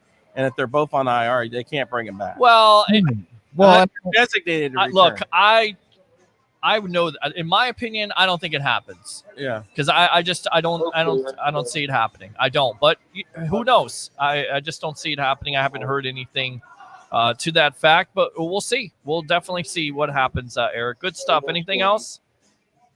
That's it, bro, for now. All right, man. Let me go ahead and fire those cannons for you right there. Good stuff. Appreciate you. Open phone line 727-255-0391. It's 727-255-0391. Let's go back out to the webheads. Afternoon, fellas. Go Bucs, says Pat Searcy. Ben says, smiling ear to ear. Been waiting 13 years for this. So pumped. We got this train rolling into the playoffs. Buck Squad podcast with his fist up. Like it. Didn't hear MBJ name called too much today. Guessing, I think he's saying Sean Murphy Bunting. Sean Murphy Bunting. Is that who he meant there? I think that's who he meant. Sean Murphy Bunting. So Sean Murphy. MBJ is. Yeah, I think Sean Murphy Bunting. That's who he's talking about. Okay. 49ers up 7-3 over the Cards. Pat says Tampa Bay sports are the best right now.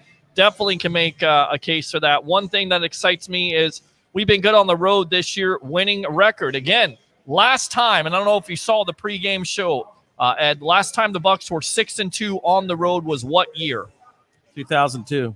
That's right, the Super Bowl year. And that means anything. I'm just saying, 6-2 on the road. Guys, talk about it. I mean, this team is going to have to be a road warrior if they want to get to Tampa.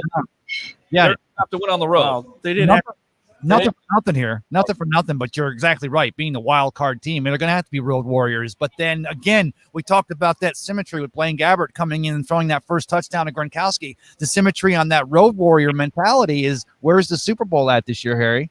Right here in Tampa Bay. Bingo for $100. Yep, absolutely. All right. So Ed, you were going to say? Yeah. When in 2002, I don't think they were a wild card team. They were division championship. Well, sure. Team. Oh yeah. Yeah, but during the season, 6-2 record against on the road, which is important because it's pretty those games. That's it. That was the key there, because if you can win on the road, you can win everywhere. Right. And there's teams out there that necessarily can't win on the road, and we always know what the formula of winning on the road is, especially in these December and January months, is you got to run the ball, you got to play defense. Peter, this offense can travel. Yeah. Okay. And the defense has proven that they can stop the run, and they play really good against the pass. They have an extraordinary front seven. And I'm telling you right now, there is not a team in the National Football League right now, and I think Ray will agree with me, that really wants to face this offense. And it's a testament all year long when you've seen all these teams that the Bucs have been playing have been throwing the kitchen sink at them. I keep saying the same old thing. But you know what? I seen it today. It wasn't a very good defense that they were facing, but I don't care who they were facing. They may have not have scored 45 to 50 points. They would have scored 33 to 35, and that's enough to beat anybody in football. I'll back you up on that. The Buccaneers defense now has 13 sacks. 13 sacks in their last 3 games. They only had 6 sacks in the previous 4 games before that. That shows me, again, the narrative, a team that's rounding itself into form. I can't say that Bruce Arians and Todd Bowles and Byron Leftwich sat in a room somewhere back in June or July and they said, okay, here's how we're going to do this. I can't say that because we know at the NFL level, you're trying to win every game. It's always the next man up. But you're talking about the defense rounding into form, the offense rounding into form. You're talking about a team that's going to hit the playoffs on all cylinders. And Harry, I think you're right. I don't think there's any team in the playoffs. I'm going to ask you guys something real quick. The Tennessee Titans seem to be able to give the Kansas City Chiefs a hard time. Mm-hmm. If you got to Super Bowl 55 as a Buccaneers fan, would you rather face the Tennessee Titans or the Kansas City Chiefs? No, absolutely. I'd rather face the Tennessee Titans. Because look, Tannehill's a nice quarterback, but he's no Patrick Mahomes. Let's just face it. Yeah. And you know how to stop a Tennessee Titans team with a Derrick Henry. So to me, that would be an advantage for the Tampa Bay Buccaneers. Furthermore, that defense isn't that good. I don't think the Chiefs' defense is that good. This is why, the Chiefs and Bucs may match up, but the real matchup is how do you stop a guy like a Patrick Mahomes? And give credit to where credit is due. That Bucs team did it in the second half, just enough to get back into that game. Of course, they convert that first down, but that would be the matchup challenge there with the Tyreek Hill and all the weapons that they have. Clyde Edwards-Helaire a little bit banged up, so you have Le'Veon Bell. So we'll see what happens, but you're exactly right. I would rather face the Titans because you know what they are, and then on top of it, I feel like that would favor the Bucs with that running attack. They've stopped Derrick Henry before. I think they can do it again, and then on top of it, the defense for the Titans not that good. I got to tell you, Tampa Bay, I've watched them really closely this year. They do really well against teams, especially that are one-dimensional, and that truly is what they are. But you know what? I'm going to throw another AFC team out there nobody's talking about because I don't personally believe that the Kansas City Chiefs are the best team in the AFC. It's the Buffalo Bills. It's a real tight 1-2 between these two teams. I said this 4 or 5 weeks ago. People looked at me like I had 3 heads on my shoulders. Oh, no, they're a good team. Look where they're at. This team, you talk about Mo, they've got that 2 letters coming. That momentum is unbelievable right now. I still think the Bucs would have a better shot at shaking up Jared Allen than they would at Patrick Mahomes, right? But I mean, still, you're right. The Buffalo Bills, they have the good. That would be a defensive-minded game. But then I think the Bucs come out on top because they have the better offense. Well, yes, they do. But I'm going to tell you right now, Josh Allen can throw with Josh Allen can throw with any quarterback in the National Football League right now. And he can also run the ball. He's a pretty solid running quarterback.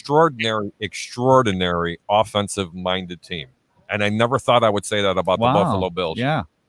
Well, it's the difference is Stephon Diggs coming from Minnesota here, Ed, and then on top of it, not only a Stephon Diggs, a Cole Beasley, and of course John Brown. So they have a multitude, Leo Word, of weapons there that they can definitely, they definitely can use in that offense, right? Oh, definitely. But you know what? Going back to what you were saying about the Chiefs, I don't think the Bucs are that scared of the Chiefs. I mean, they played pretty good against them. They played one half, right? But you got to play a full 60 minutes. If they can put 60 minutes on them, I guarantee they're going to win that. And game. I think that week the whole story would be. And again, I'm just looking in the crystal ball. If this would happen, the whole story would be basically how do you defend a Tyreek Hill who went for over 200 yards of receiving in the first half, and that would be the point of emphasis. Peter, I would definitely better coverage. Well, I'm not going to cut you off there, but like I said in Cup of Ray this morning, and I said in the pregame show, just like with the 49ers back in the 80s, the way to beat a great offensive team is to play ball control offense yourself. Yep. Limit their number of opportunities because the Buccaneers have a better defense than most of the teams in the NFL. The Buccaneers have a better defense than those Kansas City Chiefs. You run a ball control offense and limit their opportunities, you give a better or greater chance for their offense to make the mistakes that you need them to make so that you can win the game. I got to tell you, you line these two teams up again, and let's forget about that. Let's go back to the game that they played here in Tampa, that they still almost won. If Tampa Bay would have had a resemblance of an offense in the first half, running game, this game would not have even. I'm telling you now, Tampa would have won that game by 10 points. Running game. It's exactly what it is. I mean, you got to have a balanced offense against those Chiefs because if you give Tyreek Hill and Patrick Mahomes and Kelsey, they looked out of sync too, right? Well, you go 3 and out against them 9 times in a row, they're going to get hot and they're going to stay hot, and they got hot. And not to look forward to the AFC, but you look at the NFC. You have the Rams, who the Bucs lost to. They may meet them down the road. You have, by 3 points, but you still lost to them. So I don't think they're scared of them. Well, I think, the Rams for me here, guys, how do we feel about the Rams? I mean, great defense, but very inconsistent offensively. Losing Cam Akers, I think Cam Akers definitely gives them another dimension. But yeah, I'm a little bit worried about the Rams defense besides their offense. I think that's probably my worry there. And I always go back to the defense because if you have the defense can travel, and also defense wins championships at the end of the day. So how do we feel about the NFC going forward here? I know we've talking about the Bucs, but you have the Rams, you have Green Bay, you have the Saints. I mean, is there anybody in there that kind of scares you that could stick out? The Seattle Seahawks, nobody really talking about them. Russell Wilson, is it because of their defense? I mean, how does this NFC shake out, in your opinion? Going back to the Ram game, and you want to know how I think they would fare against them. Let's go back a couple of weeks when the Rams came in. You remember that, Ray? Mm-hmm. Yep. And some of the pregame comments that I was making, the keys to the game were really simple. You stop the Rams running game and you force Jared Goff to be one-dimensional to pass the ball, that Tampa would have him right where they want him. However, Tampa didn't have a very good defensive game on there. They played way too much zone. See, teams have a tendency of learning from their mistakes. If they line them up again and they stop Tampa's running game, you will not see a replication of Cooper Kupp getting 150 passes, I'm exaggerating, and 3,000 yards in the first half. That's not going to happen, okay? You see, there's tape on this game. It's teams like Seattle. You have to game plan, especially defensively against their offense, okay? But I am not worried about Seattle's defense whatsoever. You talk about holes, and by the way, they got a Pro Bowler out there by the name of Wagner, okay? So let that sink in for a second. He shouldn't even be into the Pro Bowl. But that defense is about as good as what they faced today, maybe just a smidge better. So, no, I'm not worried about any team other than the Tampa Bay Buccaneers going into the playoffs. I'll take it one step further. You give us a ball control offense. You give us a running game to go with that passing game, whether it's the pass to set up the run or the run to set up the pass. With this Todd Bowles defense that we know what they can do, you can have Jesus Christ and 10 of his apostles across the line of scrimmage, and the Buccaneers have a good chance of winning that game 7 days a week and twice on Sunday. But you have to control the ball. You can't put it in Fournette's hand. You can't give Jared Goff constant chances to run that to get the ball down the field. You can't give these opposing offenses all these 3 and outs so they can continue to come out and try to find something that works, because then you're actually taking the game away from your defense, one of the top defenses in the NFL. The Buccaneers are learning that. They still today had a great game, but they still didn't commit to the run. They had the run, and that run complemented the pass. Against the Falcons next week, when Arians talks about resting some players, I hope he's talking about resting some of his receiver sets and going with more of a positive offensive running game at home at Raymond James. We need to build the confidence for this offense so they know they can run the ball at Lambeau Field, at Seattle, at Washington. No, I agree with that 100%. They got to develop. I'm tired of saying they're not going to develop it in one game, but they have to utilize that running game. If for anything, you need to play your starters, play all out in the first half. You build up that nice lead, and now you rest your starters, and then you run the football. Okay, they're not going to create a new identity. The Tampa Bay Buccaneers are exactly who they are. They are a pass-first team, and they're run second. I don't agree with it, and a lot of people don't agree with it. But that's just the way they do things right now. You're not going to change them. This needed to be done 4 games ago. You can have a positive loss next week. Let's be honest here. Depending on how things shake out. Now, when I say positive losses, if you lose and you end up getting a terrible seeding, and you go on the road, and then 3 weeks from now you're looking at it going, oh, why did we have to go there? Look what we did there. What I'm saying is, now that the Bucs have secured that wild card spot, they may not even move seeding depending on what the other teams do. But the Bucs can play a good, solid game next week, lose, but still find things that'll work going into the playoffs. We want them to win and get those 11-5 season and to continue to improve their seeding. But what I'm thinking is that even if they lose a tough game to Atlanta, you know what that does? That gives Todd Bowles, Byron Leftwich, and Bruce Arians all kinds of stuff to yell about on Tuesday to the players, to get all up in their backside about how the world is not theirs and they need to get tough. And they continue to have that wake-up call for the next week. And, Lord, I wouldn't want to be the team that faces them in the first week of the playoffs coming off a loss. I still want to see them win because momentum, that 2-letter word, Mo. Yes. Okay, the Mo does well. But the only thing I don't want to see them having to travel out west. Not because I think that they're much better teams. I'm not worried about the Rams, and I'm not worried about the Seahawks. Okay? It's the travel. I don't want to see them have to go 4 hours going across the West Coast. It takes a lot on a football team. Yeah. If they have to travel to Washington, that's not a bad thing. I mean, it's going to be cold. It's a very winnable game. It's going to be a dogfight. But then they get to sit back and see who they're going to play next. Seattle would be west and cold. Los Angeles will be west and indoors. Then you have the Ryan Suckup on turf thing, but I think that was just an anomaly in Detroit. Washington could be a nasty cold day depending on the weather. So there might be mitigating circumstances that make any one of them better or worse of a scenario for the Buccaneers. Well, the possibilities is Green Bay could be the number 1 seed if they win out. That's it. That's it. You know, if they win out, but I don't see that happening. And the bottom line is this. It's going out west. It gives me the most fear about it because if you have to, well, wait a minute. If they win one game out west, that means they automatically have to come back. There wouldn't be 2 games over there. Depending. No, because they would go out and they would play. I mean, there possibly could, but let me give you a scenario. We talked about this on the pregame. The Buccaneers in 1997 get their first playoff victory in 19 years against the Detroit Lions in the last game at the Big Sombrero. They win 20-10. That very next week, they go on the road to Green Bay and they lose to get knocked out of those 1997 playoffs. Playoffs? How sweet. And again, we work back to the symmetrical or the symmetry. How sweet would it be if the road to the Super Bowl went through Green Bay, and after having played all 4 teams from the old NFC North division this year, we go to Green Bay on the frozen tundra and win the game to get into the Super Bowl. I'm starting to see an anomaly here. It's certainly possible. All right. Hold on a sec. What happened to Rojo today will be ready next week for the playoffs. I mean, we'll see. He didn't play today because of not only the fractured pinky, but also the COVID situation. I know it's early, but do you think they will keep the backup quarterbacks that we have? Just wondering. I thought Blaine Gabbert played well today as a backup quarterback. Again, going back to it, and we heard from Johnny Dean from Bruce Arians' press conference, he's thinking about resting his starters, maybe not necessarily Mike Evans because he wants Mike Evans. Do we feel comfortable with them resting their starters? I feel comfortable with Blaine Gabbert. I've said it all season. Blaine Gabbert was another victim. He had 73 offensive coordinators and 63 head coaches in his 8 years in the league. He's been bounced all around. Coming out of college, this kid was phenomenal, and he hasn't taken off and become a superstar. But, guys, I think you can go through NFL history, and I'm not going to bring up Josh Rosen. I just did, Josh Rosen. But we can go through Josh Rosen. But we can go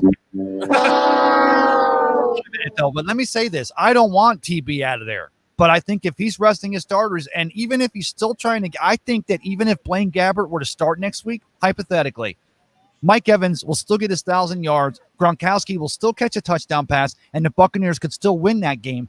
That's how confident I feel with Blaine Gabbert as the backup quarterback to Tom Brady. Yeah. Blaine Gabbert plays, they win by 20 instead of 30. I'll say this. I still want the starters to at least get a half because I like the momentum that's going. I'll tell you what, let's go with this momentum. We'll get back to you in a moment, Ed. Let's go out to our editor-in-chief and one of the best chefs I know, Mr. Philip Schwegler. Welcome to the Evolution after the Bucs dispose of the Detroit Lions to clinch a playoff berth in 13 years. How you doing, Phil? Hey, I'm doing good. I heard you. I heard that word playoffs get mentioned. Playoffs? Playoffs? I think everybody's happy to hear that. And again, it's been 13 years since 2007, the last time they faced the Giants, who went on to win Super Bowl 42 versus Tom Brady and those undefeated Patriots. But your whole thought process on the Lions game today, I mean, really, this offense set the tone from the first drive on. Yeah, I mean, they went out there and they did what we wanted them to do. They figured out their identity offense. They got the ball moving. They got off to a fast start. They had a couple penalties early on that kind of helped that first drive get there. And it's really all they needed. And after that, it was just the Buccaneers offense show, and then the defense holding down, a shutout. I would take away that special teams touchdown, but that's what you want to see at the end of the season, especially in December. It's usually the time that we're talking about, who are we going to draft, who are we going to get in the offseason, blah, blah, blah, that crap. Now we're talking about what can we build upon to head into our first week of Wild Card Weekend. What can we put on tape so we can start to get better? Well, the other main story here, Phil, was the fact of having Mike Evans, 10 catches for 181 yards, 2 touchdowns, only 39 yards away from eclipsing that mark that we talked about before the season, 7 consecutive 1,000-yard receiving seasons, which would surpass Randy Moss. Your thoughts? Does he get it next Sunday versus the Falcons? Easily. He gets it in the third quarter. I'm just going to call it right now. The Falcons are going to know that. They're going to be putting guys on them here and there, but, Mike Evans wants that. Bruce Arians wants that to happen for him. Sure Tom Brady does too. Whenever you can solidify yourself in NFL history and you're on a team that cares about each other, they're going to be looking out for him. And I thought he was going to have it there in that fourth quarter. They could have got a couple more first downs, but very impressive day by Mike Evans. He was definitely hungry for the ball all day. And we're on with our editor-in-chief of Bucs Report, Mr. Philip Schwegler, one of the best chefs I know, a great prime rib here, and I know that he's feeling great and happy, not only having Christmas yesterday, but also realizing that the Tampa Bay Buccaneers, after 13 seasons, will be in the playoffs after they destroyed the Detroit Lions. What else did you see out of this game? And what do you think about Coach Arians resting the starters next week? Are you game for that? I get it. You may not have nothing to play for, but I almost feel like we've been waiting for this team to finally start clicking, and it certainly seems like they are. So why stop that momentum by resting starters? Are you concerned if they do rest those starters that they lose the momentum? Yeah, real quick, I was a junior in high school last time the Buccaneers made the playoffs.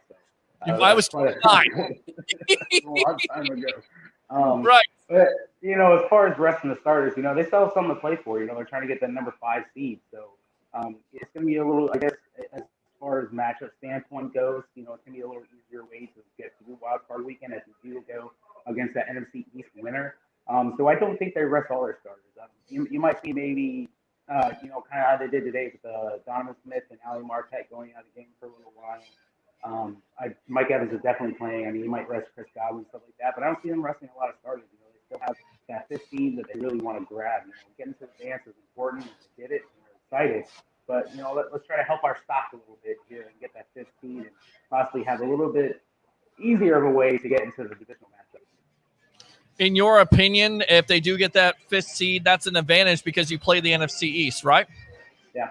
Yep. Yeah. They'd be the assuming Washington football team that they'd be playing pending any kind of collapse that they have here in the rest of the season. Yeah, no, you're exactly right. The Washington football team, if you get that 5th seed, of course, there still needs to be something played out with the Seahawks and the Rams tomorrow. So we'll see who wins, because whoever wins that game most likely will win the NFC West, and then the loser most likely will fall by the wayside. Talk about this rushing effort today. I really think that was key. 21 carries for 107 yards, including Leonard Fournette showing out today, 1 touchdown, and then, of course, Keyshawn Vaughn, the rookie, getting some touches. What was your thought process of that running game? Yeah, I'm not really sold on Leonard Fournette. This is definitely the Ronald Jones show. You can definitely see from when he went out with the COVID on the COVID reserve list how much of a difference rushing attack that the Buccaneers do have without him.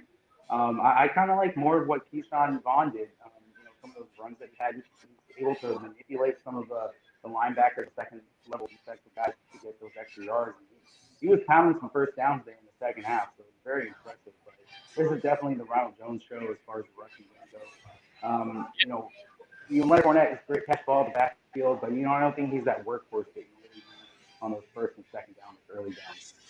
Yeah, no, I agree with you on that. I think the victim of volume will be nice to have him back next week if the Bucs decide to play him. And again, we'll see if they rest their starters. With that being said, Blaine Gabbert today, kind of Ray's guy. Ray's been, pounding that drum for him. 2 touchdowns, comes out and throws one to Rob Gronkowski. Gronkowski, once again, pretty big season for him. I thought this guy, he was aged and he's not the same guy, but yet he's been one of the most productive players for this Bucs offense, right? Yeah, he had to knock off some rust there in the earlier part of the season, in that first quarter especially. But Gronkowski's really shown out and starting to really be what everyone is watching be there in New England for so many years. He's definitely a very major part of their arsenal there on the offense. And it was really good to see Blaine Gabbert connect him on that first pass there for that touchdown. We covered the training camp, I think, about 2 years ago when they brought Blaine Gabbert in initially. Didn't look too great in training camp. We were there with me and Ray and Blake and everything. We were kind of talking about the same thing, but to see him go out there and not actually play defense 2018 and able to put up, some pretty decent stats there in the second half, that's kind of promising.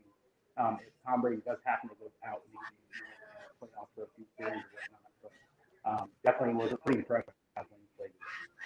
All right, we're kind of losing your audio just a little bit, so I'm going to ask you a final question, and I'm going to get you out of here. We're on with our editor-in-chief of Bucs Report, Mr. Philip Schwegler.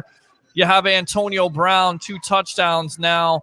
In the stat sheet, not great, but it's always good to see him get into that end zone. And once again, it's just another threat, another talent on the outside. And the Bucs have all these targets. Does it seem to you the last couple weeks now they found a role for Antonio Brown, or can he be better in this offense, in your opinion? Oh, he definitely has a role in this offense. He's going to be your change of pace guy, a bigger guy. You got Scotty Miller who can take the top off the defense and everything. But Antonio Brown's been in the league for a long time. He's been pretty impressive for most of his career. I'm saying. So he definitely has a place in this offense. And the biggest thing with him is going to be consistency. And he's been consistent, after that Saints game. It's been getting better gradually every week. So definitely very excited to see that added weapon there. Get their playoff chance. Going back to Tom Brady here, Phil, 4 touchdowns today in the first half. He surpasses Jameis Winston. He now has the franchise record with 36. How surprised are you with his play? And I thought this guy was washed up, and yet he's still getting it done. I mean, what gives here, Phil? I thought he was washed up too, but everyone's watched Tom Brady over the past 20 seasons. They know December football is Tom Brady football. It's when he gets ready for the playoffs. So if he's getting hot here with the last 2 or 3 games of the season, you might want to watch out in the playoffs. This guy does one thing, and he wins, okay? And he's on a good team right now with plenty of weapons on offense. They're starting to figure some things out about themselves. And to get Ronald Jones back in, it's a really scary offense with Tom Brady back there. Yeah, and you're exactly right. And the Bucs actually are 8-0 when they win the turnover battle. Once again, they won that 2-0. Talk about this defense a little bit, and then I'll get you out of here, especially at Devin White with another sack. JPP, nearly an interception, and the Bucs defense overall had 4 sacks. Pretty good. They hold the line. Get it. You don't have Matt Stafford. You have backup quarterbacks, but still, those players are going to go out there and play. And we've seen Bucs defenses before give it up to a backup quarterback. They hold the lines to under 200 yards of offense. Talk about that a little bit. Yeah, how Devin White got missed out of the Pro Bowl is still going to be like one of the biggest snubs, I think, of the past 10 years. I mean, this guy is literally everywhere on the field. He has 9 sacks right now. I'm pretty sure there's 9 sacks on the season for a middle linebacker. That doesn't happen for the Buccaneers. Usually a weak side linebacker, that Levante David type of role. We saw that with Greg Schiano here. How much pressure he would put on the quarterback and all the sacks he had. So definitely, Devin White has really grown into this defensive cornerstone on the Tampa Bay Buccaneers that they really desperately needed. Somebody that can play, fast and sideline to sideline, and get to the quarterback and drop him. He's still got to drop in his little, coverage plays a little bit better. But as far as that, he's been great everywhere. JPP could have had that interception that would have been number 3 on the season. But I mean, all these guys, Todd Bowles is dialing up plenty of things to keep the offense honest, and that's the most important part right there. Keep that defense look different and fresh to the opposing offense.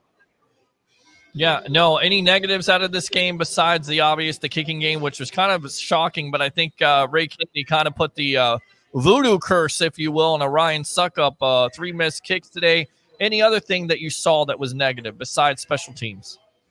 Yeah, special teams is just a bad day. That's what I think. Ryan Suckup has been money all year and all season long. Special teams played exceptionally well also, giving up that 1 touchdown. That was just communication, I believe. But I mean, other than that, man, I really think they didn't do too bad. Not too many things really great to note about. Definitely some stuff on tape that they're going to have to look at here come Monday and get ready to show up these Atlanta Falcons before the season out.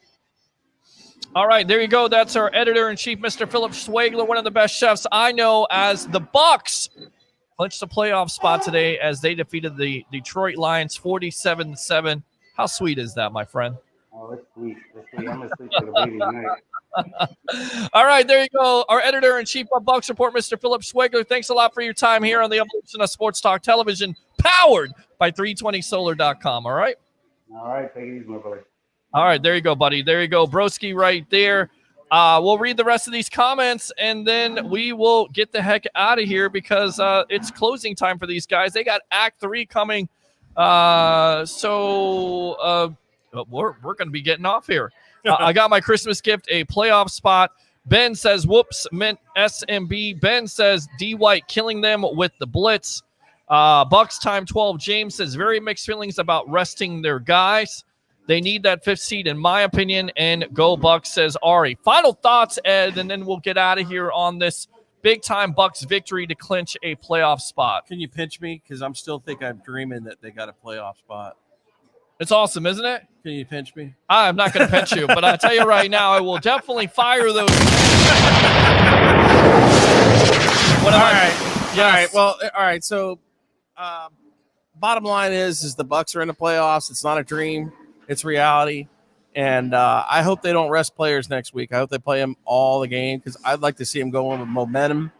They're going to have to play the following week, so they need to go in with momentum, and they need to have a big day, and a big game against the Falcons. Yeah, and they gotta kick their butt, man. Well, they gotta let them know who's in charge. We'll see if they rest their players. We'll see how it develops on Sunday. It's crazy. It's Saturday today. I think it's today, but it's not. It's on Sunday. We'll see tomorrow what the Rams in Seattle does and the rest of the playoff picture, how it clears up. Ed, thanks a lot for your time here on the evolution of Sports Talk Television. Coming out to the Deck Bar and Grill. Great food, great service. For Tampa Bay, Ray Kennedy, Best of the Bay, Cup of Ray. What do you say? For Harry the Greek, Mr. 88%. For Blake Anthony of Sports Talk 49. And, of course, Ed, one of my favorite web heads. I'm your host, Peter Blake. Bucs win over the Detroit Lions 47-7 to clinch their first playoff berth in 13 years. How does it feel, Bucs fans? Victory Saturday night, victory Sunday. Enjoy it. And we'll be back on the evolution of Sports Talk Television live on Bucs Report, talking about your favorite playoff Buccaneer team right now in 2020 as the Bucs go to 10-5. I'm your host, Peter Blake. Do 3 things for me on this Saturday night. I can't let you go without saying it. Bring your passion. Bring your excitement. Just don't bring any nonsense. Enjoy it, Bucs fans. Bucs are in the playoffs, 47-7 over the Lions. Have a good night. All right.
The evolution. Sports Talk Television live here nightly on Bucs Report. It's the Sports Lab. I'm your host, Peter Blake, giving you something to think about on tonight's show. Bring your passion, bring your excitement. Just don't bring any nonsense.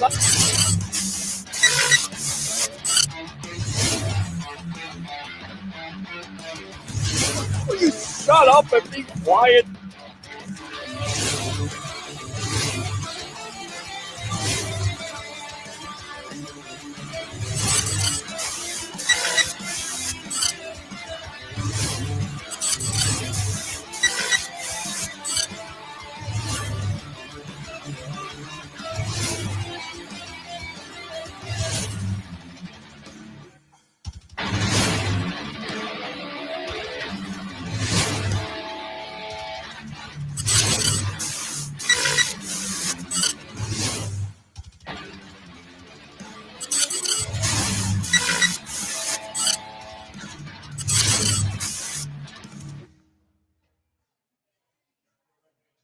Power bill through the roof?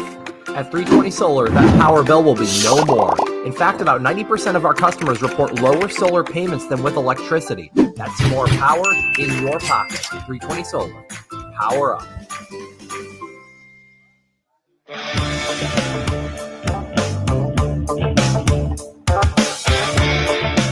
Going solar with 320 may cost you nothing down. But the work we do is not a $0 job.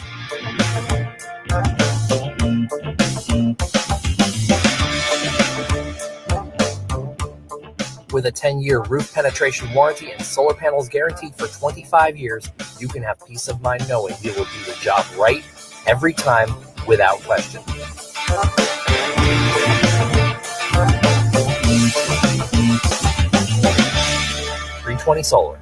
Power up. Yeah, I would call them hat and T-shirt games. You know, this is a hat and T-shirt game. You get a hat and a T-shirt when you're in the playoffs, and so yeah, it's a great feeling for those guys. You know, that was the goal this year. It was to get in the dance, and anything can happen once you're in there. But get ourselves in the dance, and we have that opportunity Sunday. Is Tampa right now, that team you watched yesterday, are they a threat to make a deep playoff run?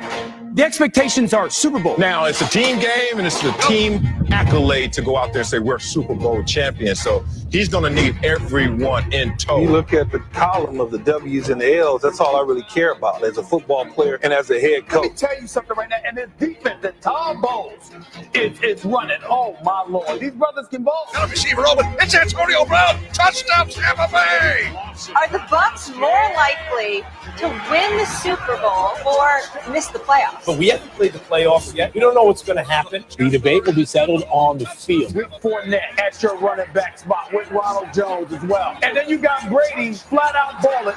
All I know is that all I want for Christmas under this tree is the first playoff first for the Buccaneers since 2007. And Casey, it's right there.